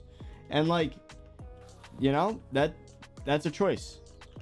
Some of it is obviously, the being in the car is not, or living out of a car is not a choice, but the way you think about it, the way you approach it. When someone is quoted as having a childlike outlook on life, it's because they're able to be in the moment. So you could technically not grow up mentally, right? You can still have responsibilities, still have things to do day to day. I think the idea is like, you still have the capacity to wonder, right? Like, you still have the capacity to wonder. And I don't mean wonder as in think, but wonder as in be and wonder. You know what I mean? Like, you don't, the thing is about becoming an adult, the way that I look at it, even though like I'm 22 or 21, 22 in a few months, like, the way that I look at it is that, like, I don't think you need to be afraid of growing up, because the lows are lows, right? The struggles are struggles, but the highs are highs. And the way that I look at it is, all of the lows make the highs better. Like, all of the stuff that we just talked about with this whole YouTube thing, and us being freaked out all the time, and, oh, you know, negative this, negative that. The day and the morning that I get to sit down on my deck when the sun is coming up, and I get to breathe out, not worrying about things, is the day that all of it was worth it. Like, all of the sleepless nights, all of the grind or whatever, all of the freakouts and breakdowns led me to being able to sit here and breathe out, and it worked. It was all worth it. So it's almost like a motivator. It's like the demotivators right now turn into the grand motivator. Like, I have this mental image in my head that I'm chasing of me. It's a simple image, but it's something that I want to experience so bad that it makes everything in the current moment worth it. you know, some people, it's basically like a goal. Think of it as like a goal, right? I dream, and it's been this way for years. I am dreaming of the morning. I get to wake up. It's early in the morning, so early there's barely light in the sky. I go out on my deck. I sit there. I watch the sunrise, and it isn't ruined by anything. Because right now, the way that life works for me and 30 in a lot of ways is we can't enjoy moments because a thought comes out of nowhere and ruins it, and then we start freaking out. Yep. The morning I get to wake up and look at a sunrise and that thought doesn't creep in, or it's not there, like I've solved all the problems that make that moment appear, is the moment it was worth it. And then and that's it. That's the moment. It was all worth it, and I've made it, and it's great. So that's what I work towards. That's what I'm waiting on, and that's what makes this worth it. Because I know one day that morning's gonna happen. Lord knows what it's gonna take to get there, but it's gonna be worth it.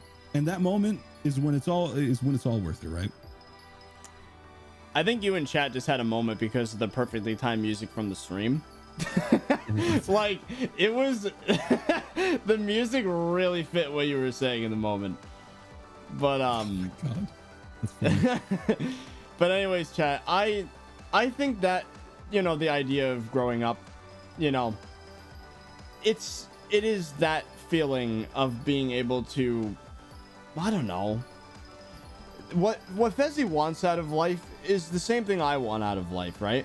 But I guess my way of thinking about it is that probably that moment, as much as I hate to say it, I don't know if that moment will ever come. It might just have to be that there will be trials and tribulations in your life. There will always be something that's, quote, wrong, not the way you like it. But maybe being able to be truly happy is to exist in that reality, yet still be in the moment. Still be able to not have the thought creep in, despite the fact that something is happening. I don't think I'll ever... The thing is I try to keep it realistic. Like, that morning I'm describing isn't a life without problem or a life without trial. Because it'll happen. There's always going to be something, right? But the morning that I wake up and those things aren't big enough to maybe they don't ruin get the to moment you. is the moment that I am in solace. Yeah, that they don't get to you.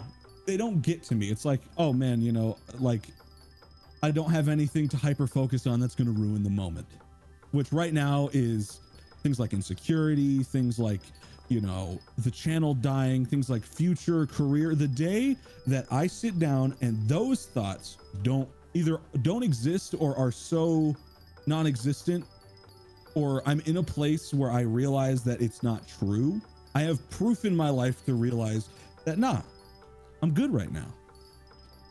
I'm good, and it's going to be good.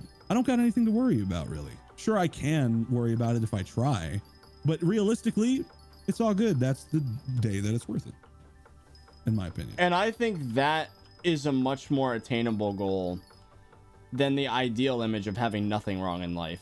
Well, that's what I mean by nothing wrong. Yeah, nothing gets it. Oh, by the way, yeah, Destiny's Blade with the 100-pound donation. Oh my God. Jesus, bro. Here's something for that goal. Then I really freaking appreciate that. Like, it is 100 pounds closer to the thing is, putting a number on it would be arbitrary, right? But yeah, I don't put numbers or it definitely helps though. I don't have a number that I'm chasing. I'm waiting zeros, on a feeling. Zeros, not pounds. Euros. Yeah, okay, right. Euros. That is euro. Euro. But I'm not chasing a arbitrary number. I'm chasing a feling that I'll know when I feel it. It is a feeling, exactly. I'll know the moment that I feel it, that I'm like, oh, it's happening. I'll know the moment. I just gotta get there. But and that's the idea. Seriously, dude, thank you again for the 100 euros. Sorry, I said pounds. But like, yeah, we've been through a freaking lot. Anyone that's been watching us these past 2 years, they know. Yes. Especially before this whole skyblock thing started. Like, this is, believe it or not, these are the good times by comparison. Like, we talk about our problems a lot, but man, it is so much better now than it was. Yeah. That's true. That's true. Oh, in the past 2 years, it's been like, to lighten the mood, this has been the most positive thing that's happened in both of our lives. I have never seen what I'm seeing nowadays in terms of progression in my life, ever. Right? Yeah. And that came from this. You know? I mean, everything that in the moment we were scared, but you know, in retrospect, this is what we mean by not being able to take in the moment, because we've done a lot. You know what I mean? We can't take that in. We hyper focus on the problem at hand instead of you know, what has been. But we had a lot of profound moments just now, I feel like. Well, this is stuff I think about like every day. I mean, that's the thing though. Like, we've expressed it in a frankly poetic way, but this is really what's going through our brains pretty much all the time. Like, yeah, like I literally, like, that's probably why day. we can articulate it so well, is because it's like a routine in our brains. Yes. Yeah. We're just externalizing it right now. Yes.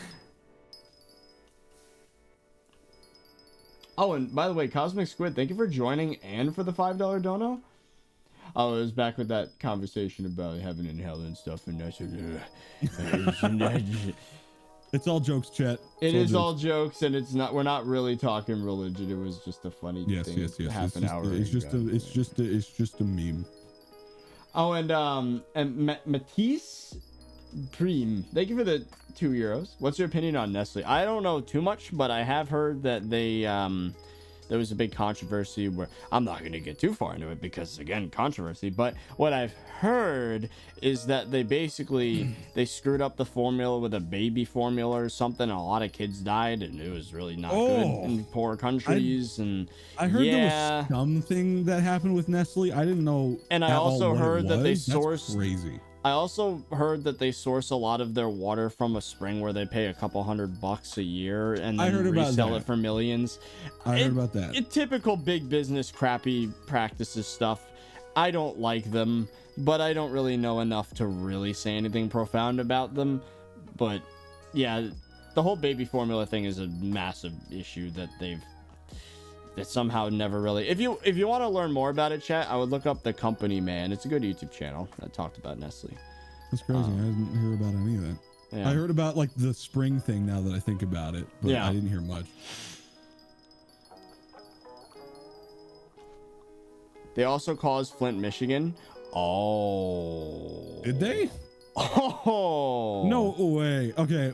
Let me take this moment as a favor. Do your own research, chat, everybody. Do your own reach. This is what we've heard. This is non-verifiable information. It's a YouTube chat Minecraft stream. We are not a citable source. Nor have we researched citable sources. This is just the public opinion / what we've heard. Yes. But yeah, The Company Man's a great YouTube channel. Would recommend. I've never even heard of such YouTube channel. But I feel like we are at least okay. Me and Fezzy are in two different places in life, but somewhat close. Like doing the same thing it'll progress us both, right? I think we both want sustainability and just not having to think about this stuff 24/7. And really, all we need this is gonna sound funny. All we need is another skyblock. And then we've done it. Yep.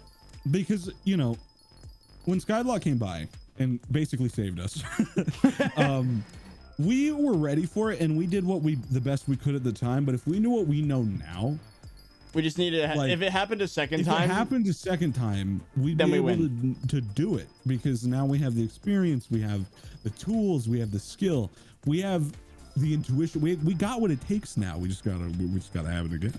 So we either need something to fall in our lap like Skyblock did. We've been aware of this since the beginning, that we needed the second chance. That we needed Hightail. Thought it was gonna be Hightail. So as you can imagine, when that went away, bro, oh my god, were we like freaking out? Yeah. So either we have to find the next big thing or make the next big thing, and yes. It all goes back to, well, at least in the past month, my way of thinking, it all goes back to that fitness channel. I think it's a timeless topic. It's something that everybody, well, not everybody, but like roughly 60% the US population at least wants to know. Like, I'm under the belief that could be it, and having like lifestyle content could really be an interesting twist. I was thinking, okay, here's a question, Fezzi. The 90 days, no, the 90-day mark is coming up with this weight loss thing. 90-day transformation's a big thing in the fitness industry. Do we start with something like that? I could maybe share what I've learned so far and then compare it at the 180-day mark. Like, because it is quite impressive though, chat. Like, if I hit my goal of 180, that's up to you, dog. Like, I have no experience over there. I can't make any judgment calls. There's one thing about the gaming world, because that's where I've existed for half of my actual existence, over half. Fitness, I'm clueless. I do not know what they want over there. But anyways, the whole 90-day transformation thing, I think it would be very interesting content, because anyone that knows anything fitness is going to be impressed by what I'm about to say. In 3 months, I lost 45 pounds, but I only lost 5 pounds of muscle. So 40 pounds. 45 pounds is a lot, though. 40 pounds of fat and water was lost in 3 months. And only 5 pounds of muscle was lost. That's not a lot to lose 5 pounds of muscle. At that pace, that's like 200 pounds in a year, which would literally make you unhealthy. Yeah, I should not go below 160 probably. I'd be emaciated, but yes.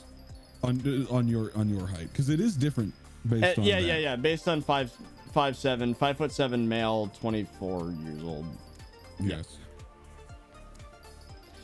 But I've learned a lot in this process, and I still lost muscle. I mean, that's a part of weight loss, unfortunately, unless you do it really, really slowly.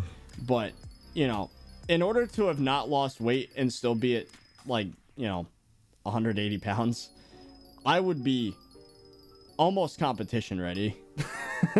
You know what I mean? But I don't know. I think that could be an interesting topic for maybe the lifestyle channel could just happen.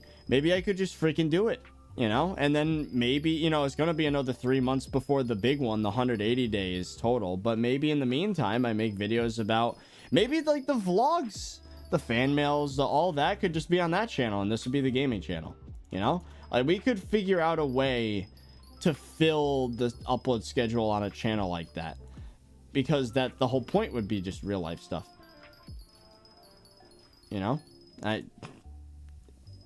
It could happen, and I think it would do well. It's like how the second channel was getting 50,000 views a video playing Beat Saber. So it's just a matter of how many people would actually move over to the new channel. We'll have to see. I mean, with the title like losing 45 pounds in 90 days, at least in the fitness space, that's probably pretty good. Make a clips channel? Nah. Now that shorts are a thing, I feel like clips channels are they're gonna be outdated at some point. Here's the weird thing. I actually recently had a theory. I didn't tell you about it, which is weird because I usually would. I totally forgot about it until you said that. Wait, what? Hold on, I might have just forgot about it again. It was about okay. You know how in 2018 and 2019 and maybe even somewhat into 2020, watch time, biggest decider for YouTube. That was like their big thing. And then it was kind of watch time and CTR. Yeah. I think watch time is this is my tinfoil hat conspiracy behind the algorithm. I do this at times. I don't think watch time is going to be dictatorial of whether or not a video succeeds anymore. Soon. Ooh. And here's why. Because YouTube realizes that in terms of virality and success in video content online, short form is the way that people are going. So, TikTok and how unbelievably successful of a platform that became, and YouTube is literally showing signs of being interested in short form content, considering half of the website is now dedicated to it. I think CTR is going to be the main stat that dictates success of a video. Because YouTube as a website, half is now short videos, at least in terms of what you can do with it. Well, no, maybe a third, because there's streams, which is the long form, YouTube, which is the middle ground. Wait, videos, which is the middle ground, and then shorts. And everybody's moving towards short form. Everybody is moving towards short form. Oh, we got a bot. Hold on. Everybody's moving towards short form. So I think YouTube's going to make it so if you get clicks based through impressions, that's what dictates a channel's a video's success. I don't think that's really the case now. I think it's still watch time is still a big deal, but soon I think YouTube's going to value short videos, but that get clicked on more. And I think that's what's going to be the thing. That's my tinfoil hat conspiracy. Thank you for coming to my TED Talk. It's not a TED Talk. But yes. People say you got to see a glass is half full, but that depends on the situation. If the glass is full and you drank half of it, it's half empty. Okay. Okay, chat. Yeah, I think a lifestyle channel though would be probably my biggest shot outside gaming, because as much as I like gaming, the passion has definitely changed. I'm not saying it's gone, but it has changed. I started this channel like 11 years ago. So like my passion may just lie in the vlogs and stuff, you know? I mean, we'll see. I mean, obviously I do enjoy making gaming content when we're in a groove.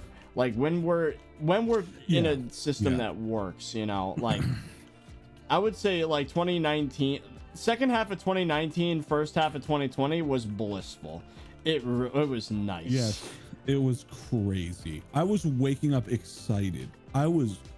Bro, it was a high. No drugs, just high. It was great. Granted, we were freaking out back then, but it was a progressive freak out. It wasn't a losing battle. It was an uphill battle, not a battle moving downhill. It slowly got worse over slipping time. We were climbing up, and we were clawing. That was it. My passion, I think, lies. It's weird because I'm very much like, in terms of my creative decisions, in terms of like how I make like creative. I'm not really talking about gaming videos because that's one thing, but like in terms of making something impactful or creative or whatever, right? I'm very biased, not biased. I'm very one man. Like I don't like other people seeing anything I do. I don't like people looking and working through the process for the most part, because often what will happen is they'll judge a product or like what is happening. Like, you know how you watch a painting being made and it looks like crap, and then all of a sudden it looks amazing. Yeah, it all comes together at the last second. It just comes together. I feel like a lot of people like judge something before it's done. So what I like to do is disappear and then come out with something crazy. Like this has happened with thumbnails, and I'm not like throwing shade 30, but it's happened where while I was in the process of making thumbnails, we threw away the idea before it was done because it just didn't look like it was going to end up right. And then eventually what I did, I was like, 30, just wait for it to be done. I promise. And then we used it. I basically heckled him in the process of making the thumbnails. I didn't mean to. I wasn't trying to be mean. I was just trying to. You know, I get where it's coming from. I understand the place, but you know that happens, and I want to make things like films, like kind of like and stuff like that. But that's a very involved process with many individuals. And I don't trust people. So how can I do that? My passion lies with making anything that like leaves an impact, like, which is why I was like super proud of like all the milestone videos, because I felt like they hit in a certain way. Right. Yeah. But if I want to do that on a more grand scale, I can't, because I have trust issues and I don't trust people, and I don't work well with people, which is weird to say, but I work really well with 30, but that's just because, well, I mean, we've been through it. And at first we like almost had to. Yeah. We had to make it work. We had this opportunity. We had to make it work, and then we did, and we realized it was more beneficial with. Did I just? Why did I just get a piece of endstone randomly pop onto my? Did you just drop items off the edge of the island and I just picked it up down below? No. I don't know where that came from. I might have killed an Enderman or something. Yeah, that had to be what happened. I was like, what the hell? I actually might have thrown an endstone down here. Yeah, just picked it might have happened. We might want to actually finish the full length of the farm now that we actually can benefit from it. As much as I hate to say we that. don't have the sack yet. We don't have it yet. Not even close. So Not we even can't close. really super benefit off of it quite yet.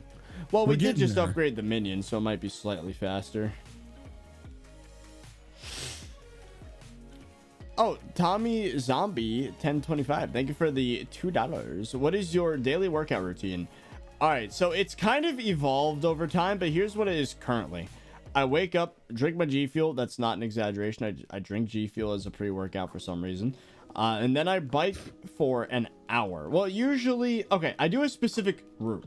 I basically loop around every single sub community in my neighborhood, which is about 12 miles.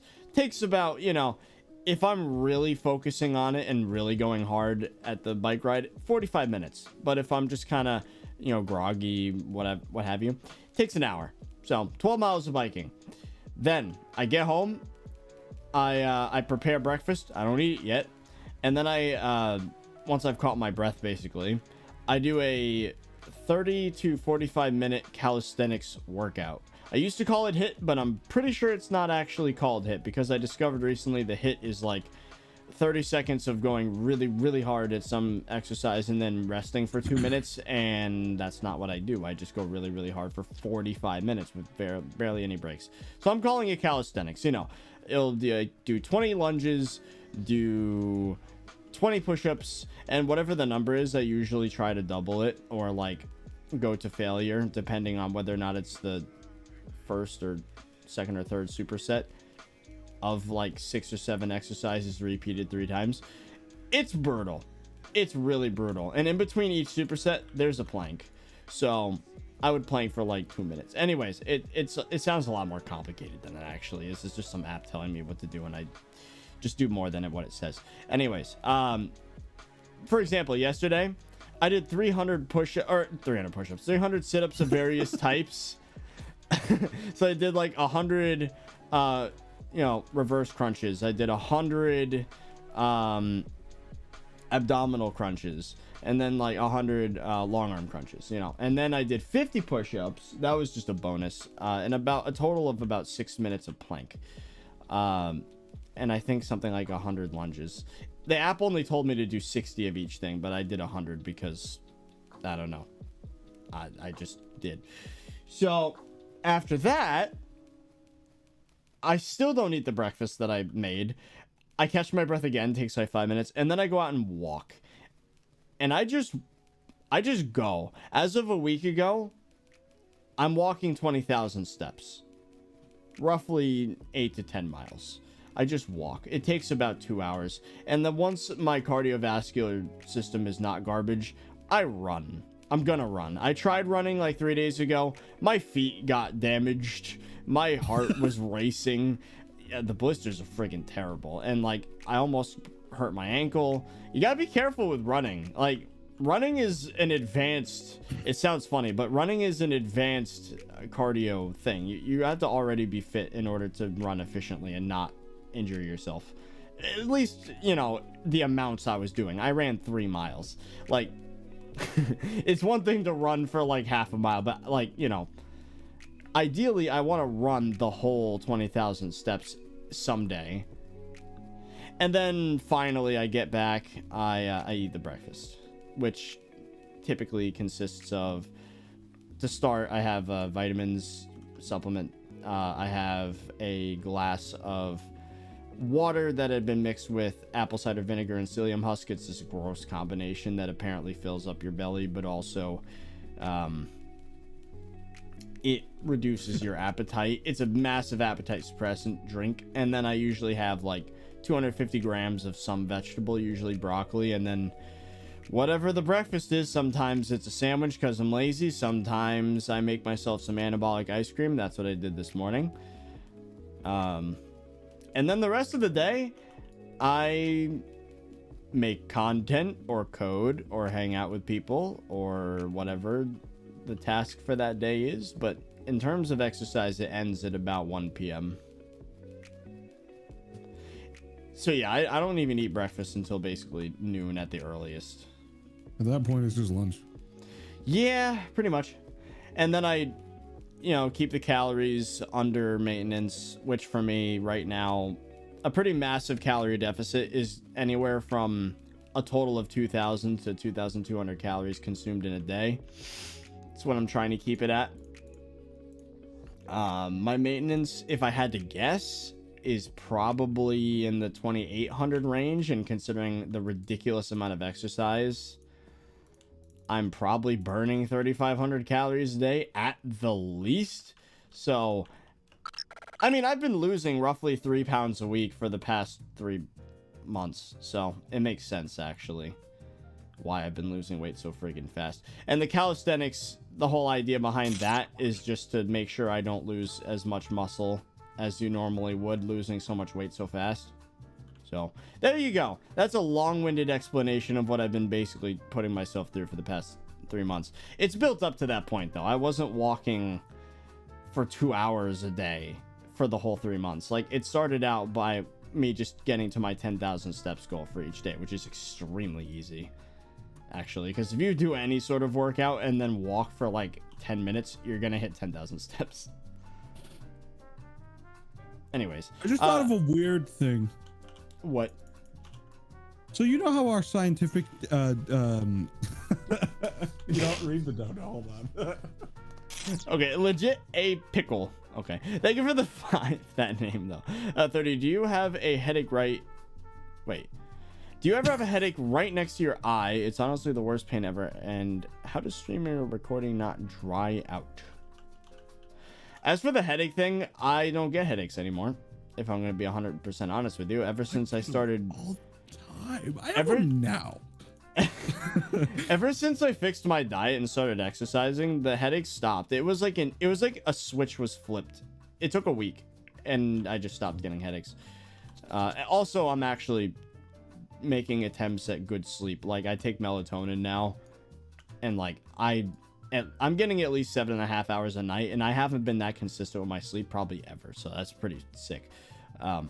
As for whether or not streaming gets dry, no. The thing is, the gameplay has been dry for 2 years. It's the conversations and interactions with chat and whoever I'm recording with at the time, mostly Fezzy. It's it's just, it is what it is. It's not boring because it's different every time. It's a conversation, it's you make me sad. I had to do it at least once. No. You know how nope. It's the monkey. You know isn't the scientific designation for an ape a sapien, right? It's like a maybe. What is the hang on sapien?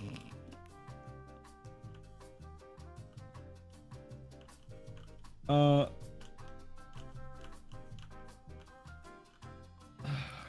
on. Okay, no, never mind. Okay. So I had a really small brain thought, and I'm going to say it anyway. No, I'm not. Actually, you know what? Hey guys, how's it going? But anyways, yeah, things don't get really dry with the streams, at least, as long as there's something interesting to talk about. Like, the gameplay is just the background. And Tommy, thank you for another $2. Sorry for the low donuts. Don't worry about it, man. It's not a competition. How do you find motivation? That's the question, isn't it? Like, we don't right now. We've been operating an autopilot for basically the past like 8 months. Yes. Motivation It will come back. It's just, honestly, I think at least a little bit of it will come back. Maybe a lot of it, depending on how good it goes with the Nether update. Nether update, yeah. If it goes over really well and our channel just comes back to life, honestly, we'll be kicking. We'll be doing all right. The thing is, the motivation really hit when Skyblock first came out, and it was like, oh my god, I've been waiting 10 years for this moment. Yes.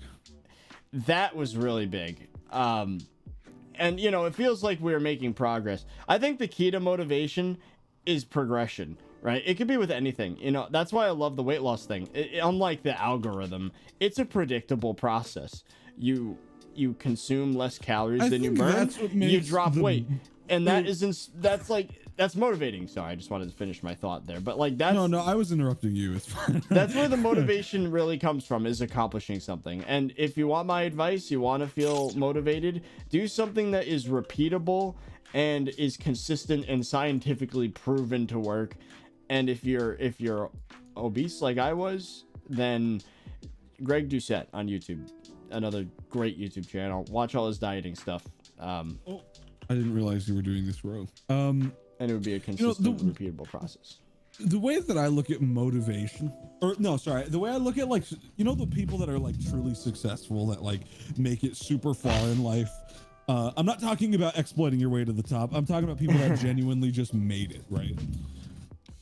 Honestly, I think what breeds successful people is having motivation through constant failure. Or not maybe failure, having motivation through lack of progress, right? Yeah. If you manage to stay motivated and focused while you are in panic mode, or maybe when avoiding panic mode, like you somehow manage to stay focused through either a loss or halt in progression, you're gonna make it, bro. Because like, I don't got that. If you can somehow produce motivation despite not seeing results, exactly. Those are the type of people that succeed the most. If we were able to do that, we'd be like 2 months ahead right now, and we'd be like, and we would have the fitness channel would have already started. Fitness channel would have already started. We would have already done the second channel by now. We would have done so many things if we were capable of that. So like, people that actually are, you're gonna make it, bro. It's just a matter of, so like, I was answering the question from a perspective of most of us, where we get demotivated if something's not working. So like, if you want a quick and easy way to get motivated, pick up some hobby or skill that is like predictable, and like, it doesn't have to be easy, but as long as it's predictable, and like, if you're willing to put in the time, it will give you results. And that's something that weight loss is. I mean, the definition, like a hobby, right? Motivation comes from personal fulfillment. It doesn't have to do with outside factors. Like, say you like, I don't know, you have a hobby in making music. That's not really, no, that's not a good example, because music is super commercial. So I don't know. Subjective as well. Yeah, let's say you make quilts. You weave, or you do something like one of those people on Reddit that makes like a mural of Super Mario Bros out of yarn or something. Yes, you just do it because you like doing it, and that's literally the only reason. If you get your motivation from finishing the project rather than posting on Reddit and getting 10,000 upvotes, those are two different sources of motivation. Yes. And unfortunately, my brain doesn't really work in the first way. Like, as much as I hate to say it, I care very much how people feel about my stuff. We're done. Well, with as much as we look over there. That's a great example of how my motivation works. I don't even look at what I've done and it's like, okay, time to do the other half now. Like, I don't even, like, you see that? That's exactly what is wrong with my brain. I don't sit back and think, oh wow, look at all this cane we just planted. My first thought is, oh, but it's not all done. Like, I don't even enjoy the successes of placing a half a layer of cane in skyblock. But you know, like, that's how it is. 1 out of 10 as a video, top performing video out of the past 10 uploads. Oh, good. That's perfect. All right, let's do it again. Like, that's just how it is. My brain doesn't get to enjoy the successes because like, it's already preoccupied with the next thing. And that's a problem I got to deal with. I don't know how, but that's just how it is sometimes, man. It's a situation about like that's what I'm saying. If you're able to find motivation through just doing it instead of like everything else surrounding it, that's crazy, bro. You have no idea how far you're gonna go. Oh, it's so powerful if you have intrinsic motivation. I think that's what the term is. Oh yeah, so there you go. Maybe there's a way to hack your brain to think that way. We haven't figured it out yet, obviously. No. But maybe.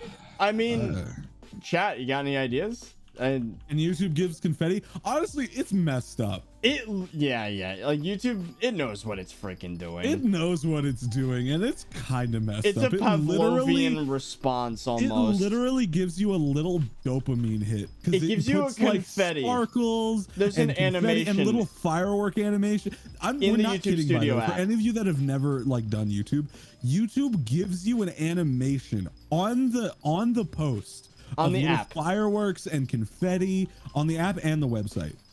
Yeah, if you're in the creator studio and you're checking up on the stats of the video, it not only compares it to previous uploads, which inherently causes problems. If it's a 1 out of 10, it'll give you confetti and fireworks. It's like, bro, that's messed up. I'm sorry. Because now every time you fail, you're thinking to yourself, I want that confetti. Yeah, it's like this. It's screwed up. It's very screwed up. No, you're not gonna start this. I don't sound like Ranboo. You're not starting this. You people and everybody sounds like Ranboo. If first it was 30, then it's gonna be me, and then. But no, yeah, for real though, it's messed up what they do. They know what they're doing. It's just like, damn. When you procrastinate, you are extremely demotivated to do the thing. I agree. I agree. Procrastination comes from demotivation. Yeah, you don't procrastinate because the way I look at it is I don't think a lazy person is okay. This is coming from stupid brain. Keep that in mind. All right.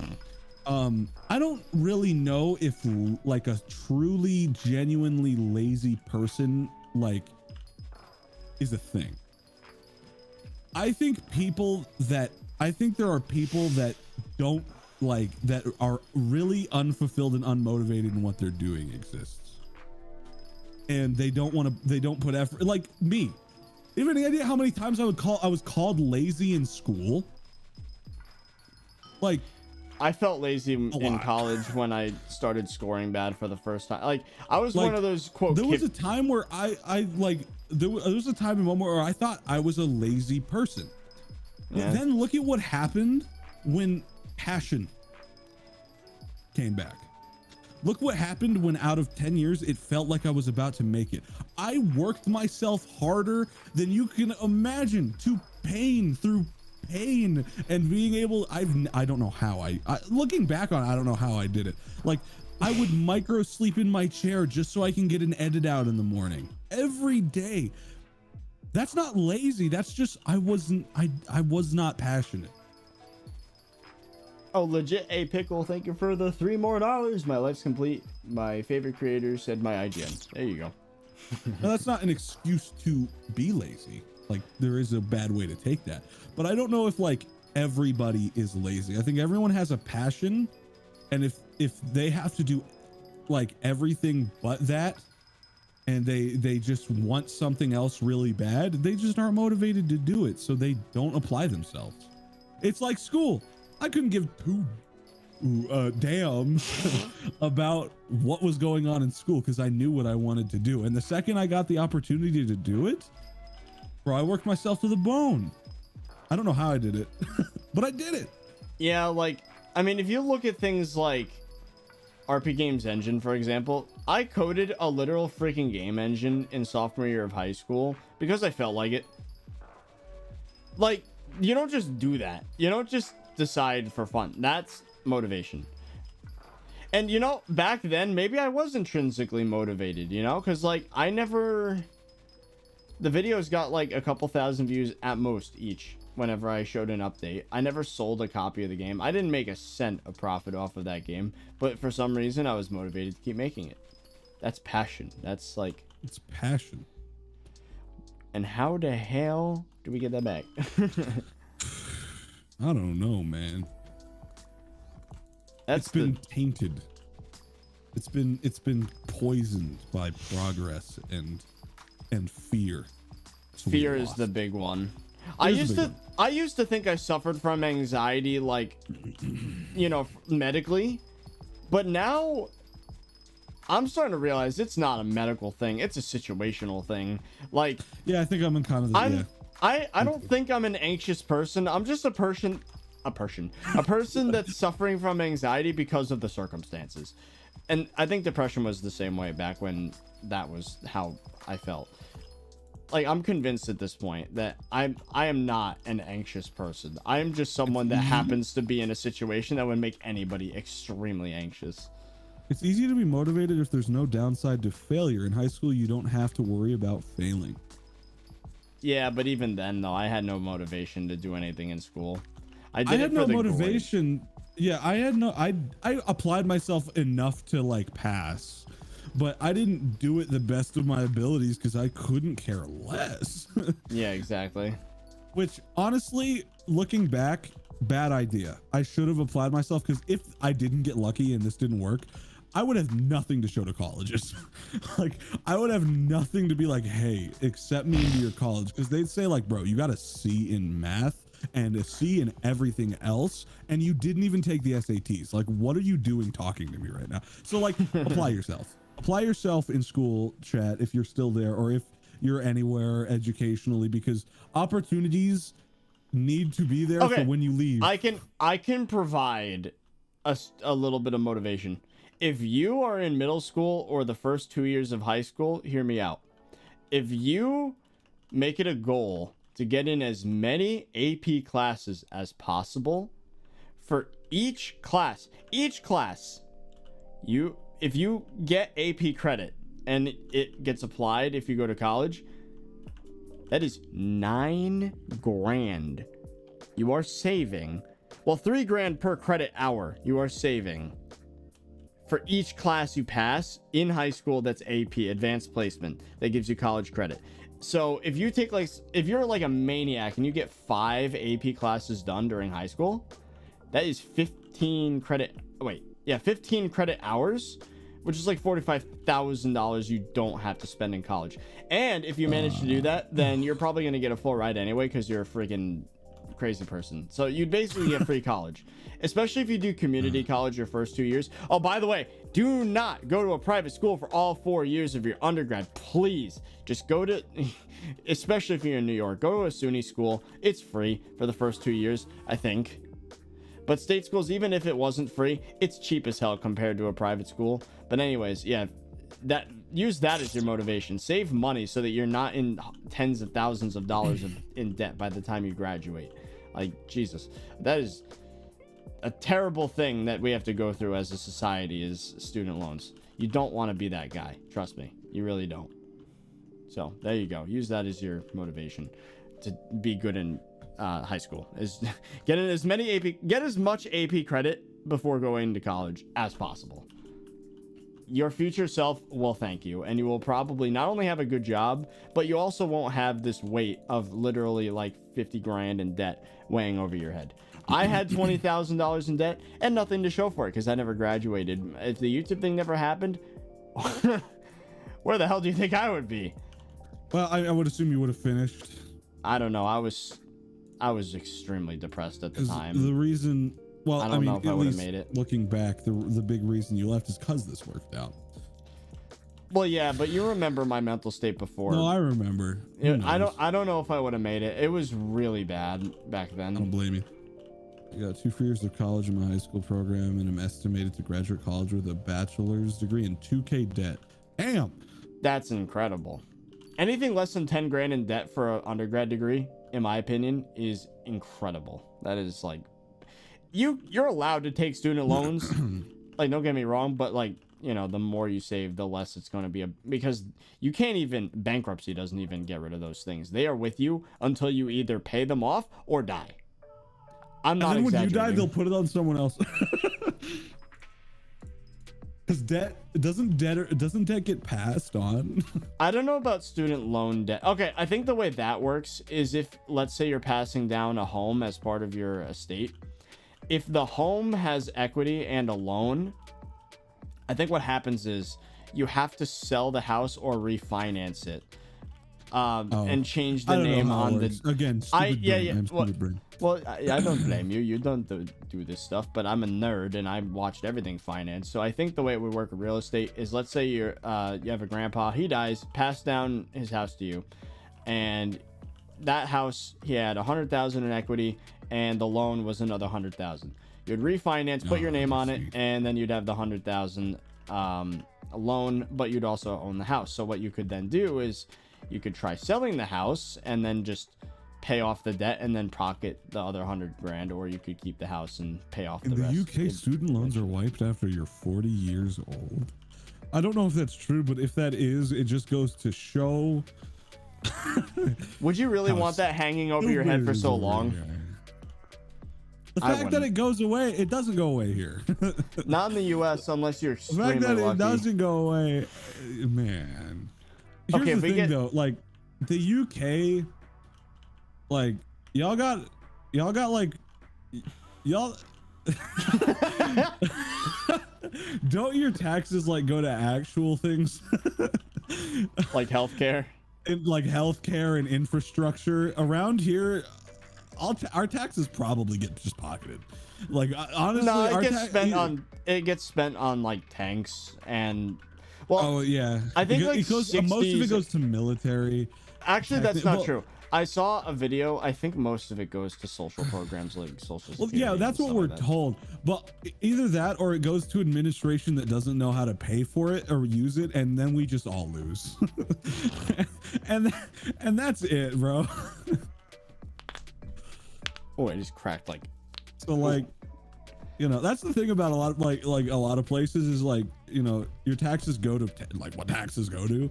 Ours go to bombs and then like stupid things. And that's it.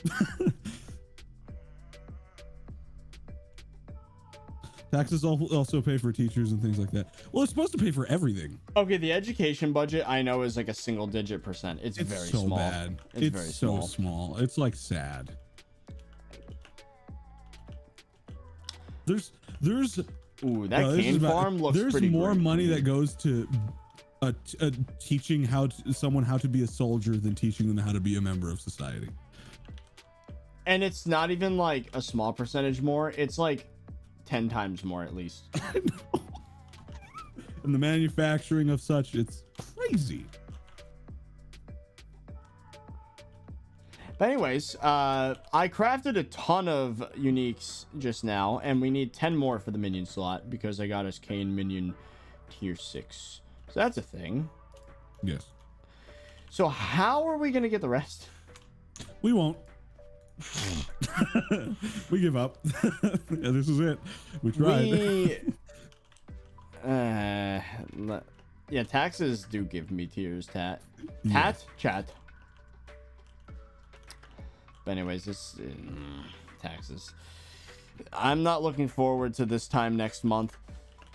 Actually, yes, I am, because that's gonna be after taxes are done, and I'll finally be able to pay my taxes within the next 3 days.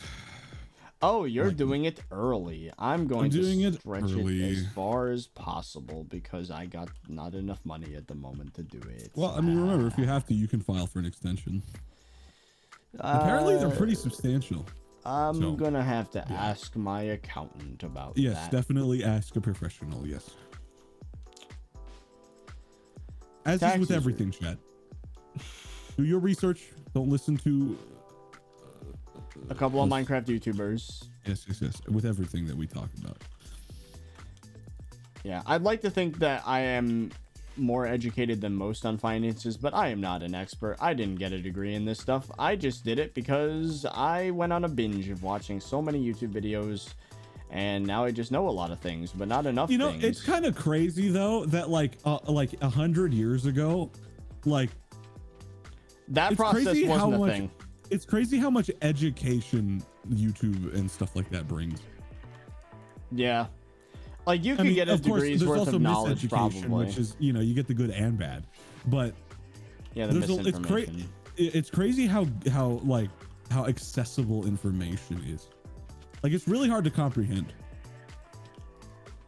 Like if you just want to learn one day like how to make music, you can just like start learning. back in like before the internet existed, you were like, do I want to make music? And then you were like, had to embark on either finding people to teach you or paying people to teach you in colleges and schools, but and programs. But now you just look up a YouTube video on how to start with a DAW, how to play any instrument you can imagine. It's kind of cool. The internet is cool. Thank you for coming to my TED Talk. I would not have been able to do the house thing had I not looked up every single freaking detail about it on the internet. Yeah. I would not have been able to lose 45 pounds in 3 months had I not looked up how to freaking do it. That's like, very cool. Everything about the fitness industry is a freaking mystery. If you're just some dude, like, if you're walking through the aisles in like a supermarket, everything's trying to claim it's healthy, and you have no idea what actually is, and there's no real way to know unless you've tested it yourself or watched some video where they were actually right, and that's what I did. Like, how do you pay taxes? School doesn't teach that. Yeah, I know, it's the biggest ironic thing you can imagine. The curriculum that we pay for doesn't teach us how to pay for itself. Like school is funded by taxes for the most part, and we're not taught how to even pay for the very school that's teaching us. It's great. It's almost like it's broken or something. Yeah. It's a double-edged sword with unlimited access to information. Also means that false information. Exactly. Yes. Well, the thing is, if you're, there is a way to browse intelligently. Yeah, I don't see misinformation as a big problem personally. Like, in my life, it doesn't cause many problems just because I consider myself smart enough to know the difference between real information. Having a healthy, the thing is you can have, you have to carry a healthy dose of skepticism. You do. You can't just believe everything at face value. Yes, it's got to be like, this might exist or this might be happening. We're gonna wait and see. And that's how I look at everything. One thing I have to be careful of is a lot of my opinions are based on, well, this many people believe that, but we all saw what happened with the endgame fiasco like 8 months ago, how the popular opinion isn't always the right opinion, but most of the time it is, but not every time. It is a part of my process, and I have to, that healthy skepticism, I have to keep. You can't believe everything you read on the internet. Abraham Lincoln, yes. Right. In Sweden, they teach kids how to be skeptical about information on the internet. That's actually a really valuable class. That's actually like a really good thing to have. Honestly, as a class. Considering the amount of people that use this chat as what should be a Google search, like, I think everybody can benefit from a class on just how to look up things on the internet. How to verify information, because even me who like, we're all of us actually here are part of the generation that grew up with internet, and even still sometimes it's hard to tell. So like having a dedicated class you're taught from the ground up how to verify information is great. Yeah, like that's actually really good. There are some topics still that there's a lot of people that think there are a lot of people that think they have the right opinion on it, but like, I'm still not 100% on artificial sweeteners, for example, right? Like, there are so many videos arguing for and against it. It's like, I'm not 100% sure, but I'm fairly sure of my opinion, but not 100%. Am I really one ice away from this upgrade? Are you kidding me? It was completely fun. A lot of things are. The curriculum is completely flawed. A lot of things that is necessary to know by the time you're an adult don't get taught. Yeah, I know. Yeah. Another upgrade complete. It's funny. I wonder if they still, how like when we grew up, you were always told you won't have a calculator on you every day. I wonder if the teachers still use that line. Because it's actually completely false. You literally have a calculator in your pocket. The thing is I was being told that before smartphones were existent. Same. So like technically they had a point and they could get away with it, but then smartphones happened, so they literally are wrong. And you don't even need to use your calculator. You can ask your smartphone a mathematical equation and it will tell you with your voice, like, hey Siri, what's 10 million and 2 divided by 7? It's approximately 1,428,571.7142. I like how it said approximately. That's kind of an L. Well, I think that's because it can't read all the decimals, but still, like you can ask your phone to tell you now. Like they're just wrong. My math teacher doesn't do that. He's chill about it. It's like, I wonder if they still use that line, because I mean, that is very anymore. funny. They lost their line, their big line. Their big Teachers lie. say that a CRT can knock you out your phone and brick it. A CRT? What? Wait, I'm confused. I think I have a vague idea of what you might mean. Yeah, the message didn't really reach me there. What is the fastest way you get quartz? That's a wow. I just got whiplash. Talking about actual game mechanics? I don't know. Oh, wait, how do you get quartz? We don't have quartz. Probably fishing. Probably fishing.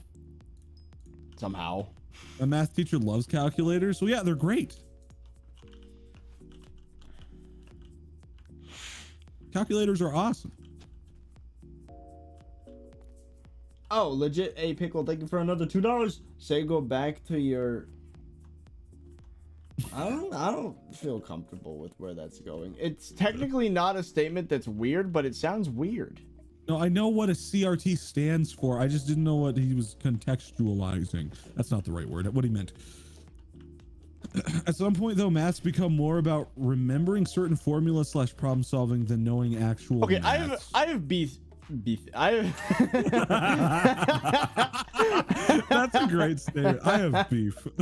I have beef with math. Okay, you are taught how to take an equation and then solve it.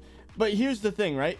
If you want to actually be good at math, you need to be the one who makes the equation. You're given the variables, you're described how you want things or how things need to be. You make the equation and then you tell the computer to do it. That's like programming, logic, actually using your freaking creative parts of your brain, problem solving parts of your brain. Well, that's the idea, right? Is school teaches you how to be the computer that answers things in a job. Yeah, exactly. That's why I hate freaking school, dude. It teaches you how to be that computer that doesn't even know what the equation is or how it's applied, but it's like, hey, well, I was just told how to do the equation. Of school in general to be employment training.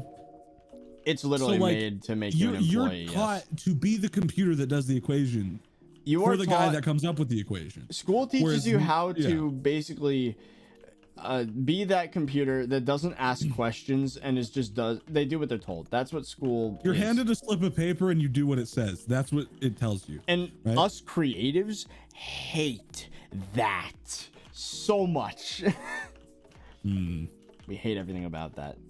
It's made to become a factory work. Yeah, right. Which technically makes sense because you're on the conveyor belt. You do a task. You're taught a task that you do and you do it. And that's the idea behind school, is that you're taught how to do a task, basically to build you up to learn how to do it in a job, to be paid. You're the computer. Open your eyes. No, wake up. No, I'm kidding. Wake up, sheeple. That is wake up, sheeple. That's the word. Yeah, no, that is kind of what it is, though. I mean, it's not kind of. That's exactly what it is. Yeah, it's rooted in employment. All of school is you like from. It's leading you up to employment, which makes sense. But I mean, yeah, I feel like it would make more sense to teach us to become the thing that hands the sheets of paper, not the one that does them. Like, it doesn't teach you how to be a CEO. It teaches you how to work for one. Yeah. And that's why you hear all these stories about people, like the success stories always dropped out of school. Not always, but like a lot. Not always, but it is a thing that exists to some degree. And the education itself has expanded fivefold since the 1800s. What do you mean by that? Like, we know more? Of course we know more. Well, okay. But the inherent end goal is still the same. Well, no. Since the 1800s, bro, let me raise you this. Technology in general has been exponentially growing in the past 100 years rather than the past 250 years. You know what I mean? Like, or 220 years. Like, saying something increased fivefold in the past 200 years, in my opinion, not that impressive. There are way more extreme graphs out there than fivefold. Like flight friggin' space travel, Medicine. smartphones, medicine. So like a five-fold increase is not very impressive in that time frame, in my opinion.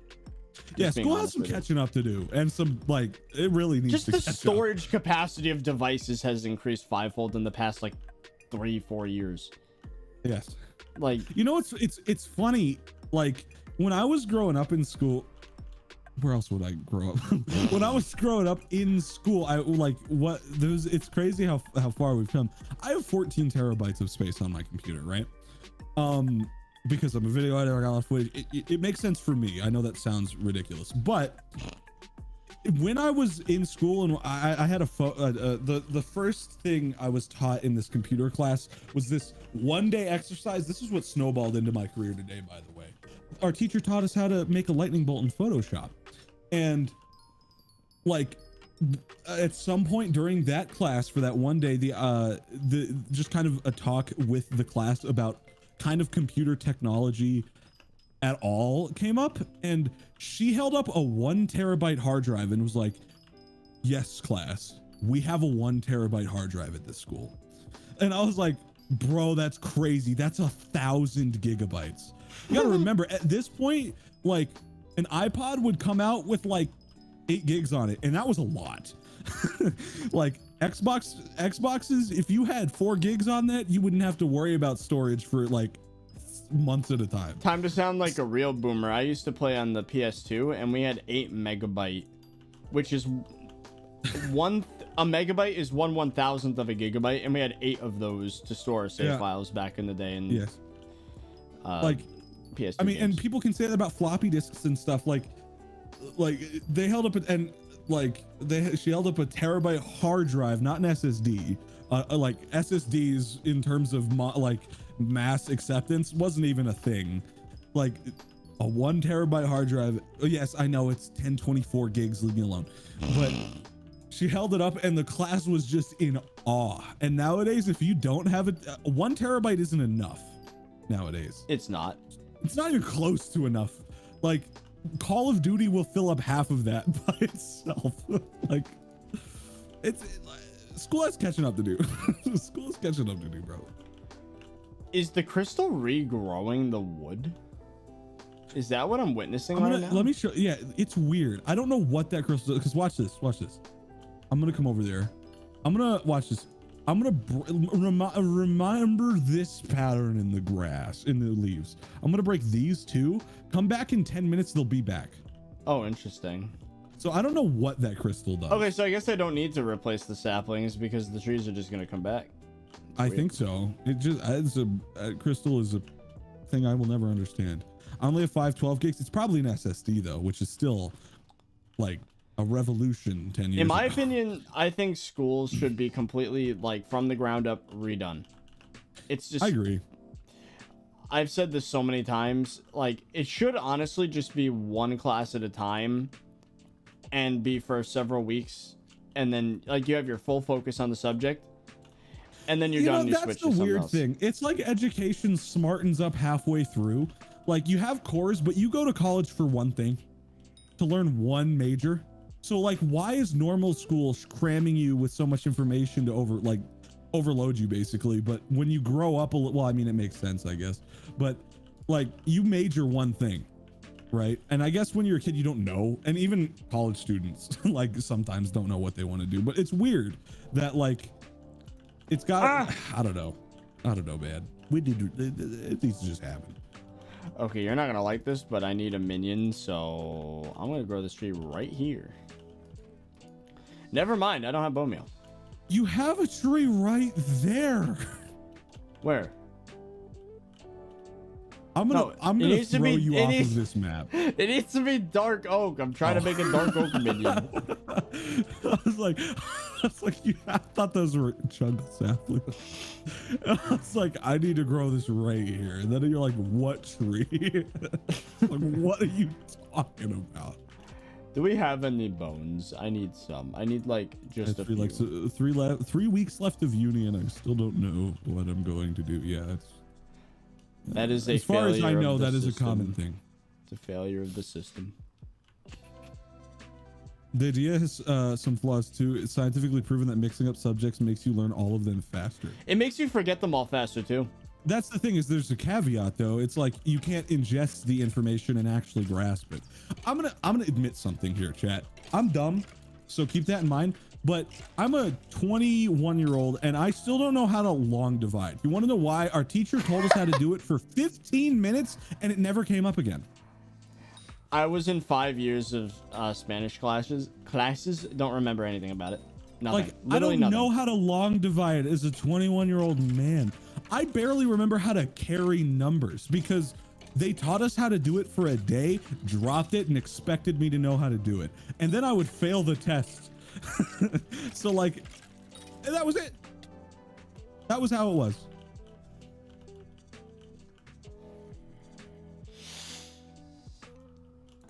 There's bone meal in the E chest.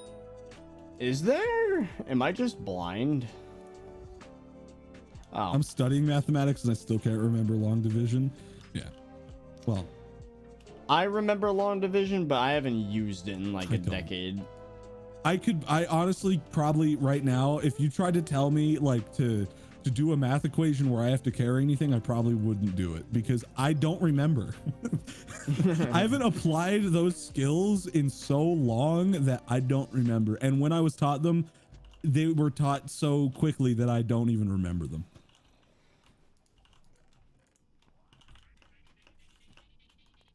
Problem is with using language class as an example is the only way to truly learn is through immersion, which schools can't do. Math. Then why do they try? Then why do they try? If they know it's not going to work, why do they try? I mean, I guess the way that they do it is if you find something you like, then you would pursue it further yourself.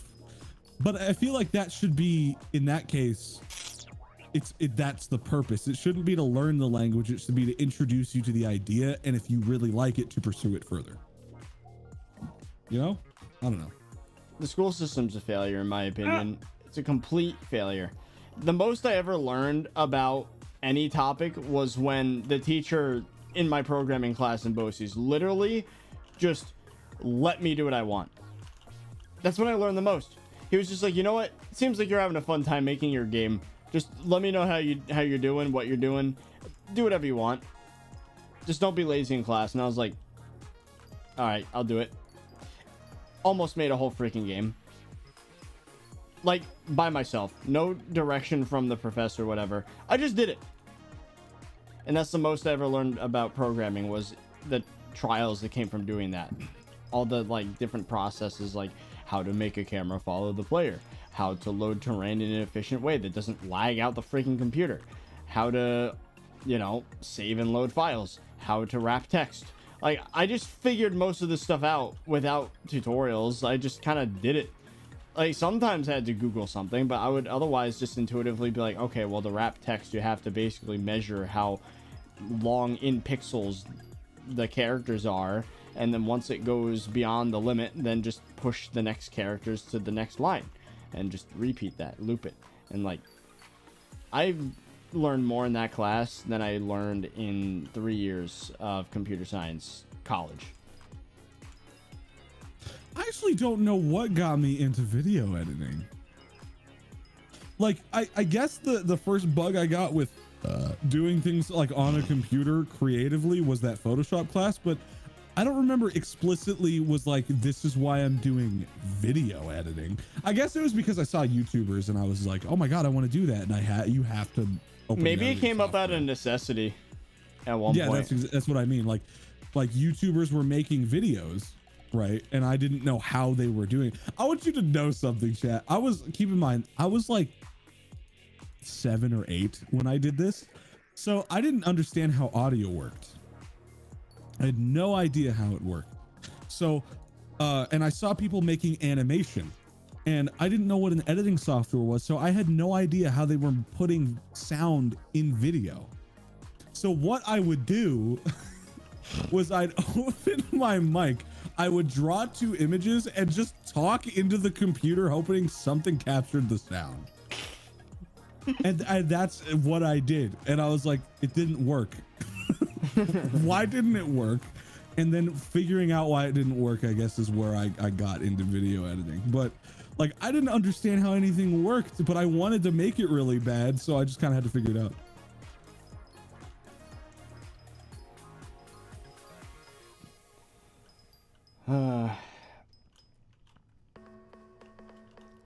Yeah, I'm so glad I'm done with freaking school. I hated everything about it. Like, it was... Ugh. I only enjoyed my high school years because it was so easy that I didn't have to think about it. But, like, college, worst time of my life. Like, and that was not the only reason, obviously, if anyone knows my backstory, but that was a big part of why I was just struggling at that time.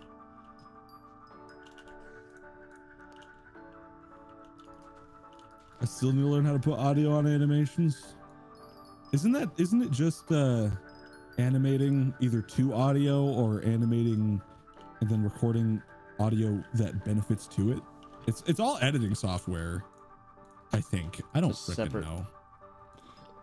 Oh, by the way, somehow we've managed to get to one more unique minion left. Oh my god, we've made it all this far. Apply yourself is bad advice nowadays. Yeah, because like it's just like hearing like it seems like there's not enough context to really that's the thing is it's so shallow. Like there's more to it. It's saying like apply yourself is just like go do better. You need to tell me why I need to apply myself. Don't just say apply yourself. Or how. Yeah, it's like apply yourself by trying this because it'll lead you to this and you're gonna need this. So then I'll get it. But instead it's just like, hey, do better. Like that's all they tell you, man.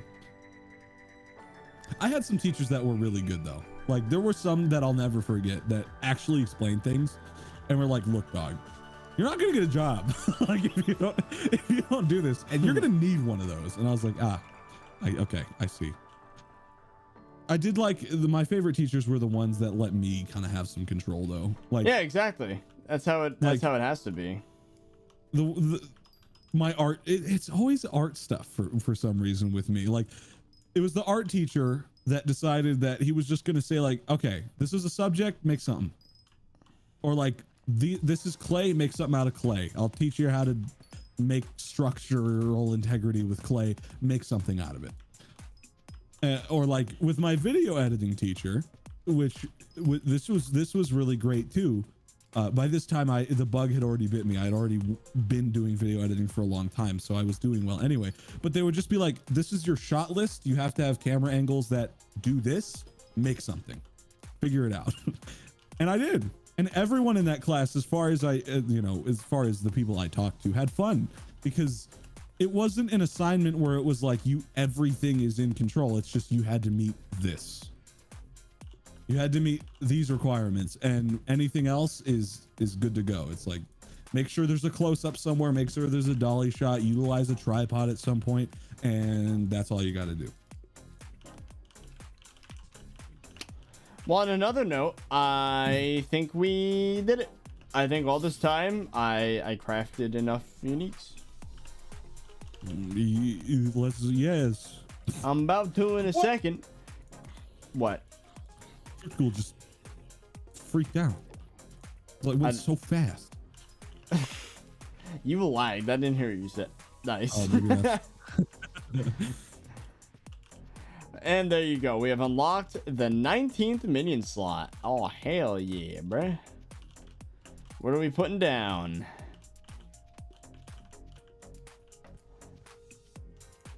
Gets no response. Oh, I didn't know you actually wanted my opinion. I thought you were just gonna put something down regardless. Well, I don't know. Okay, so a cow minion. Already have one done. Put a second one. We need another wheat minion, maybe. We need so much stuff. The problem with putting a second minion is that, well, both of those technically need super compactors, and we don't have them. Another cobble minion, so we get 2 a week instead of 1. He needs a super compactor too. You make me sad. Hey man, I'm just telling you how it is. Let's put down a minion. Oh, maybe yeah, mushroom. That one really needs a super compactor. Bro, stop talking. Well, why would we even need a mushroom minion? What are we gonna get from that collection? Soup. I want to fly. We have the recipe already. We don't have the materials. Do we? You need one of each mushroom to make a soup. Wait, like vanilla? Like we don't need them enchanted? No. Well, it's not like vanilla. You need glowstone and redstone as well. Oh, I'm freaking stupid. Why? We could have made soup so long ago. Wait. Where's the mushrooms? I found them. They're right here. We can literally make 50 mushroom soup between the both of us. We can split them right now. We have the technology. We've had the technology. Well, in that case, we should at least save a couple mushrooms because we need to be able to mine more of them to make more soup, so we can bone meal them and stuff. I know. I left some. But we literally have had the technology for so freaking long. We need redstone though. Hold on. How long ago did we as soon as we got the glowstone minion, we technically could have made mushroom soup like infinitely. We've been missing out on flight for weeks. For no reason. Man, first it was harvesting. Oh. I hate this. I hate everything. It's so awful. My head hurts. Well. Wait, do they stack? I don't even remember. It's been so freaking long. I think they do. Soups? Magical mushroom soup. There we go. They do stack. Yes. What? No, they don't. Oh, they look different. We're so old. Look at. Oh yeah, the stacking problem's not a thing anymore because now they're player heads. They look like this now. When was this change implemented? It was a while ago. I'm gonna drink all of them. I'm gonna drink one. Oh, actually, they're only 2 minutes each. Yeah. Yay! We can fly without cheating. Oh my god, we can fly. Oh, does this mean no more falling in the void and jump scares? And perfectly timed falling. Oh, well, we're void? gonna forget. Probably. I mean, we have it for 2 minutes. Oh, look at this. We can freaking fly. Oh my god, that's so good. I completely forgot. Honestly, bro, I miss flying. I never really missed it, but it's kind of cool to have now. Honestly, I didn't realize how much I missed it until I just started doing it. It's like, this is something I've needed to do for a while. Wow, look at how messy all this is. It's great. We have achieved flight.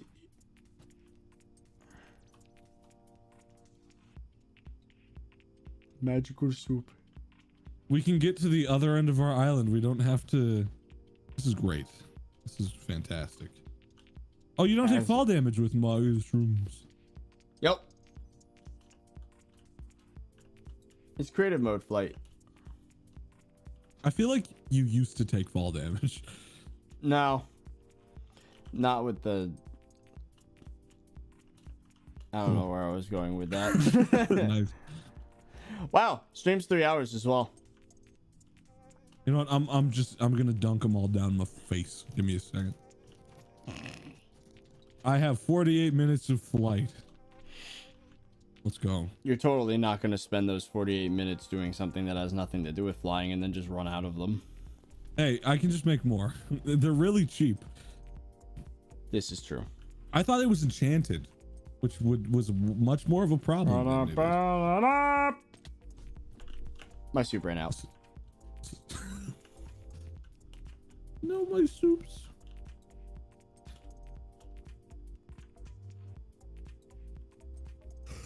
Hello, peasant. Land dweller. we're not going to get access to another enchantment table use for 3 hours. Speaking of 3 hours, I think we did everything we intended to do for today. Yep. Right? So. Well, anyways, chat, it's been a fun time. We got some stuff to do. Oh my god, that's zoomed in. Hello.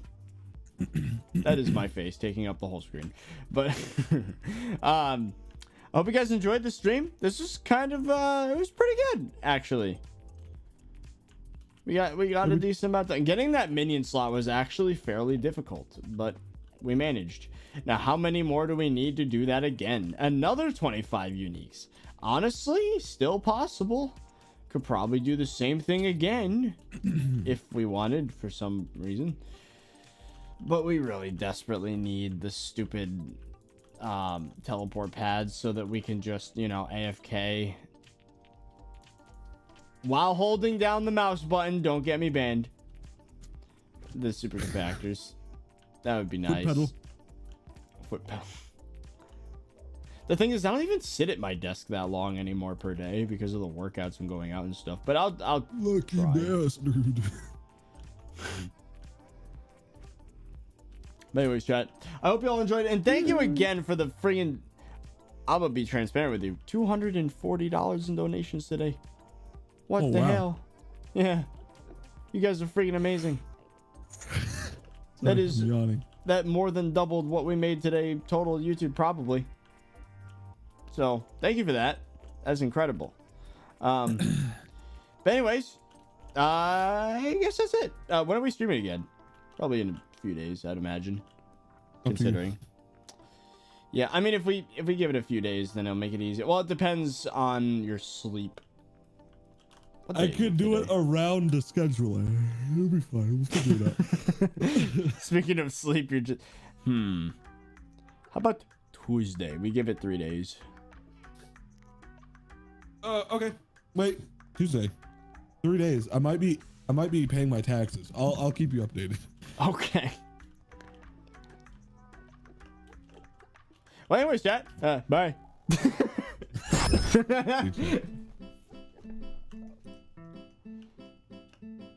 Bye.